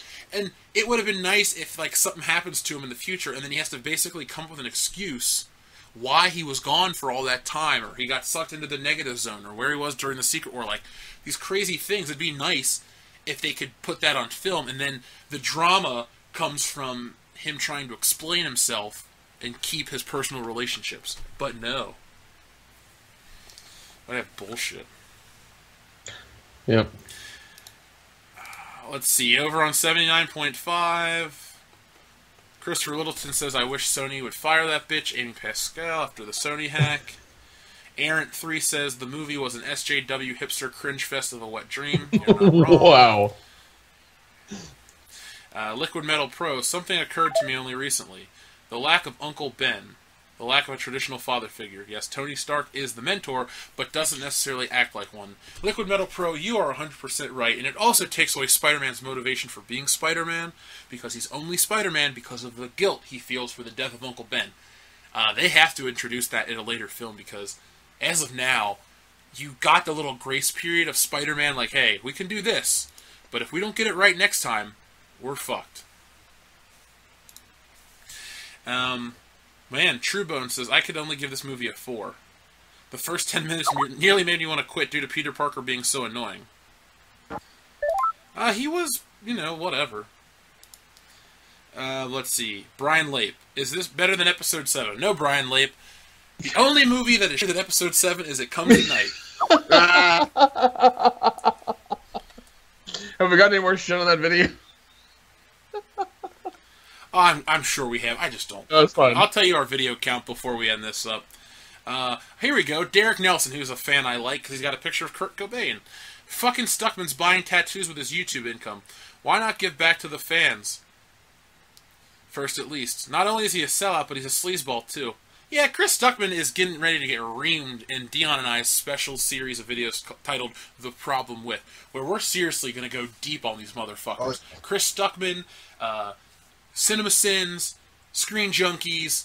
If you guys got more channels that you'd love us to shit on, I'm going to shit on I Hate Everything. He's fine in my book. The guy that went out of his way to get all of his stupid minions to downvote our video and It Comes at Night. Like, that guy. Yeah. Whatever his fucking name is. Adam Bitch Tits. That guy is going to be on The Problem With. Because your snarky attitude towards life just ruins the fun for everybody. Hell yeah. Yeah. Cap 285 says, just like Brawl Wars, it's the millennial generation Spider-Man. Flash was a joke, and Mary Jane and Liz looked like mutants. I thought Liz was cute, but, I mean, I would have rather had a traditional Liz Allen.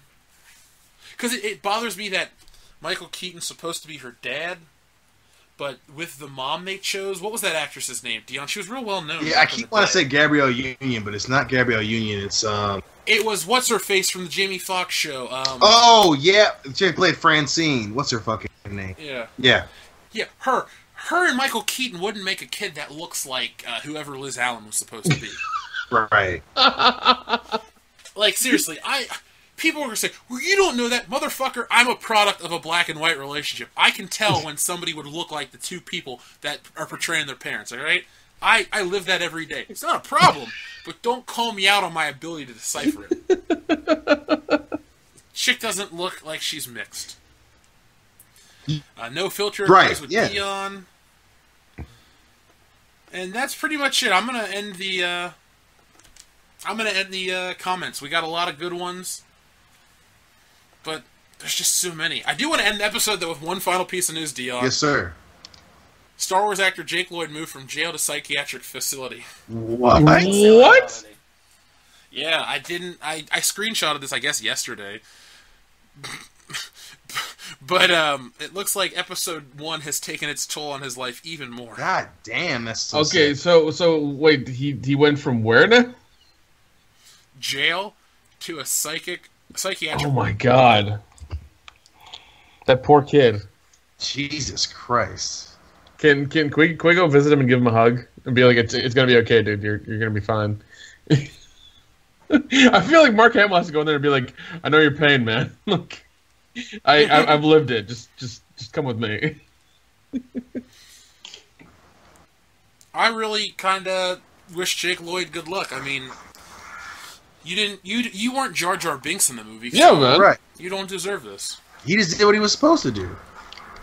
Yeah. All right, well, let's put this baby to bed. No email this week. This has been episode 80 of World Class Bullshitters. Every Thursday night, we take a dump on the world of pop culture. If you liked this video, make sure to give it a thumbs up, share, like it, comment, tell the whole world that you're a fan of World Class Bullshitters. If you want to contact us to tell us what you think of us, or that you want to be on the show, shoot us an email at worldclassbs@mail.com. The best mail. Yeah. Also, we're on Twitter. We have a Facebook page. We have a Facebook group. Join those and talk to us. That is a good way to keep conversations rolling. But as I said earlier, if you want to be on our fan appreciation episode or possibly episodes, you need to email us.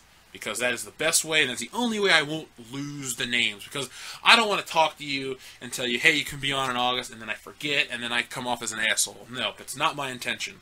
I want to be a upfront asshole, but I still want you to be on our show. Also, if you really do like this show, support us on Patreon. We got a lot of tiers. We got a lot of bonuses. Like I said earlier, I released a special audio mini podcast. It's about 40 minutes long. It's basically us drunk talking about pop culture. We play a game. It's really fun. So if you enjoy our brand of entertainment, you're going to enjoy that video. And you can only get that from being a patron. We also offer many tiers with t-shirts and posters and all kinds of stuff. And you get questions to read on air. And we also want our patron of, what was his name again, because I don't want to forget, I think his name was Chris. Please make sure that you send us your questions, Mr. Come on, eyes takes forever to load. Mr. Chris Kolba, please send us your questions so I can read your questions each week on air. Also, Jonathan Showalter, we owe you a question, so shoot us either a message on Patreon or an email or something. You're at Yilmaz, you're due for a new question. And Royce Hubbard, you're due for a question as well. Also, I'd like to give a special thank you to Crescent Wing and Nick. So, thank you for everyone. No matter the amount or your age or whatever, we appreciate every dollar or every comment or everything you do to help World Class Bullshitters. And if you can't afford it, please go to iTunes, give us a 5-star review, leave us a great comment, say how we're the most handsome podcasters in the world with 12-foot penises. Like, we will appreciate that, and that'll help boost us in the search function. That's what that does. It's not about making us look great just for our ego. Honestly, if you can rate us high and help listen to the episodes on there and get our popularity up, we can become easily searchable and more people can find the channel and we can grow. All the money we get is not going into my pocket. I'm not Chris Stuckman. I'm not getting tattoos. No, I'm very anti-tattoo. Your money is going to get new equipment. It's going to help us get a website and what you need to do to become more self-sufficient. I'd like to put out some more World Class Bullshitters themed merchandise. And I know guys like Brian Lape would love a World Class Bullshitters beer glass. So there's going to be cool stuff like that coming in the future with your help and support. And it's Nick's wet dream for us to go to conventions as World Class Bullshitters and meet all you wonderful people. We would love and do a live show and all kinds of shit. Oh yeah, we would do live shows. I would love to go to a big, like a semi-big convention, have a panel, and just shoot the shit for 2 hours with our fans. Because it's nice to read comments, but it's much better to talk to people in person. Oh yeah, definitely. So with your help, we can make that dream come true. I'd like that to happen in the next 2 years. Before 2020, I'd like us to be traveling at least twice a year to some kind of shows as World Class Bullshitters and meet all you wonderful people. Oh, definitely. So, is there anything else you guys would like to add before we put this very long-winded episode to bed? Fuck you, Zack Snyder. Are you going to beat his head into the white meat shows? It's still going to happen. Still going to happen. Good I wanted to also say that we are also on Podbean and Stitcher. Those are apps that are available on your iPhone and your Android mobile device. You can also the apps are free. You sign up with your email, Facebook, whatever, and you're able to download the episode onto your phone and listen to it this way. This way, if you have limited internet access or you don't want to use your data or whatever, download it while you're brushing your teeth before work or while you're taking a shower or whatever, so you can have as while you're on your way to work, at work, and then on your way back as well, because these are always long episodes. So, and we're guaranteed to make your day better. Like if you hate your job, listen to World Class Bullshitters. And if your coworkers hate their job, make them listen to World Class Bullshitters as well. Exactly. And if you hate your coworkers, make them listen to World Class Bullshitters, because I'm sure we can find someone that loves us and like 5 people that hate us. Oh, so, yeah, definitely, They will get triggered and they will need a safe space. Yeah, there's no safe spaces allowed on this fucking podcast. No, there isn't. We will be back next week with another episode of World Class Bullshitters. Maybe Dustin will come back. Still haven't heard from him, so if you're dead, Dustin, rest in peace. But if you're alive, we'll see you next week, my friend. Send us a Morse code thing or whatever. Like, we need to know you're alive. Goddammit. Blink twice. Goddammit. Blink twice. I have a feeling in the comments somebody's just going to say he's off looking at dicks and forgot about the episode. I know that comment's coming. Oh, I want to. God, there's going to be so many of them. So many. Best dick joke gets put on a t-shirt.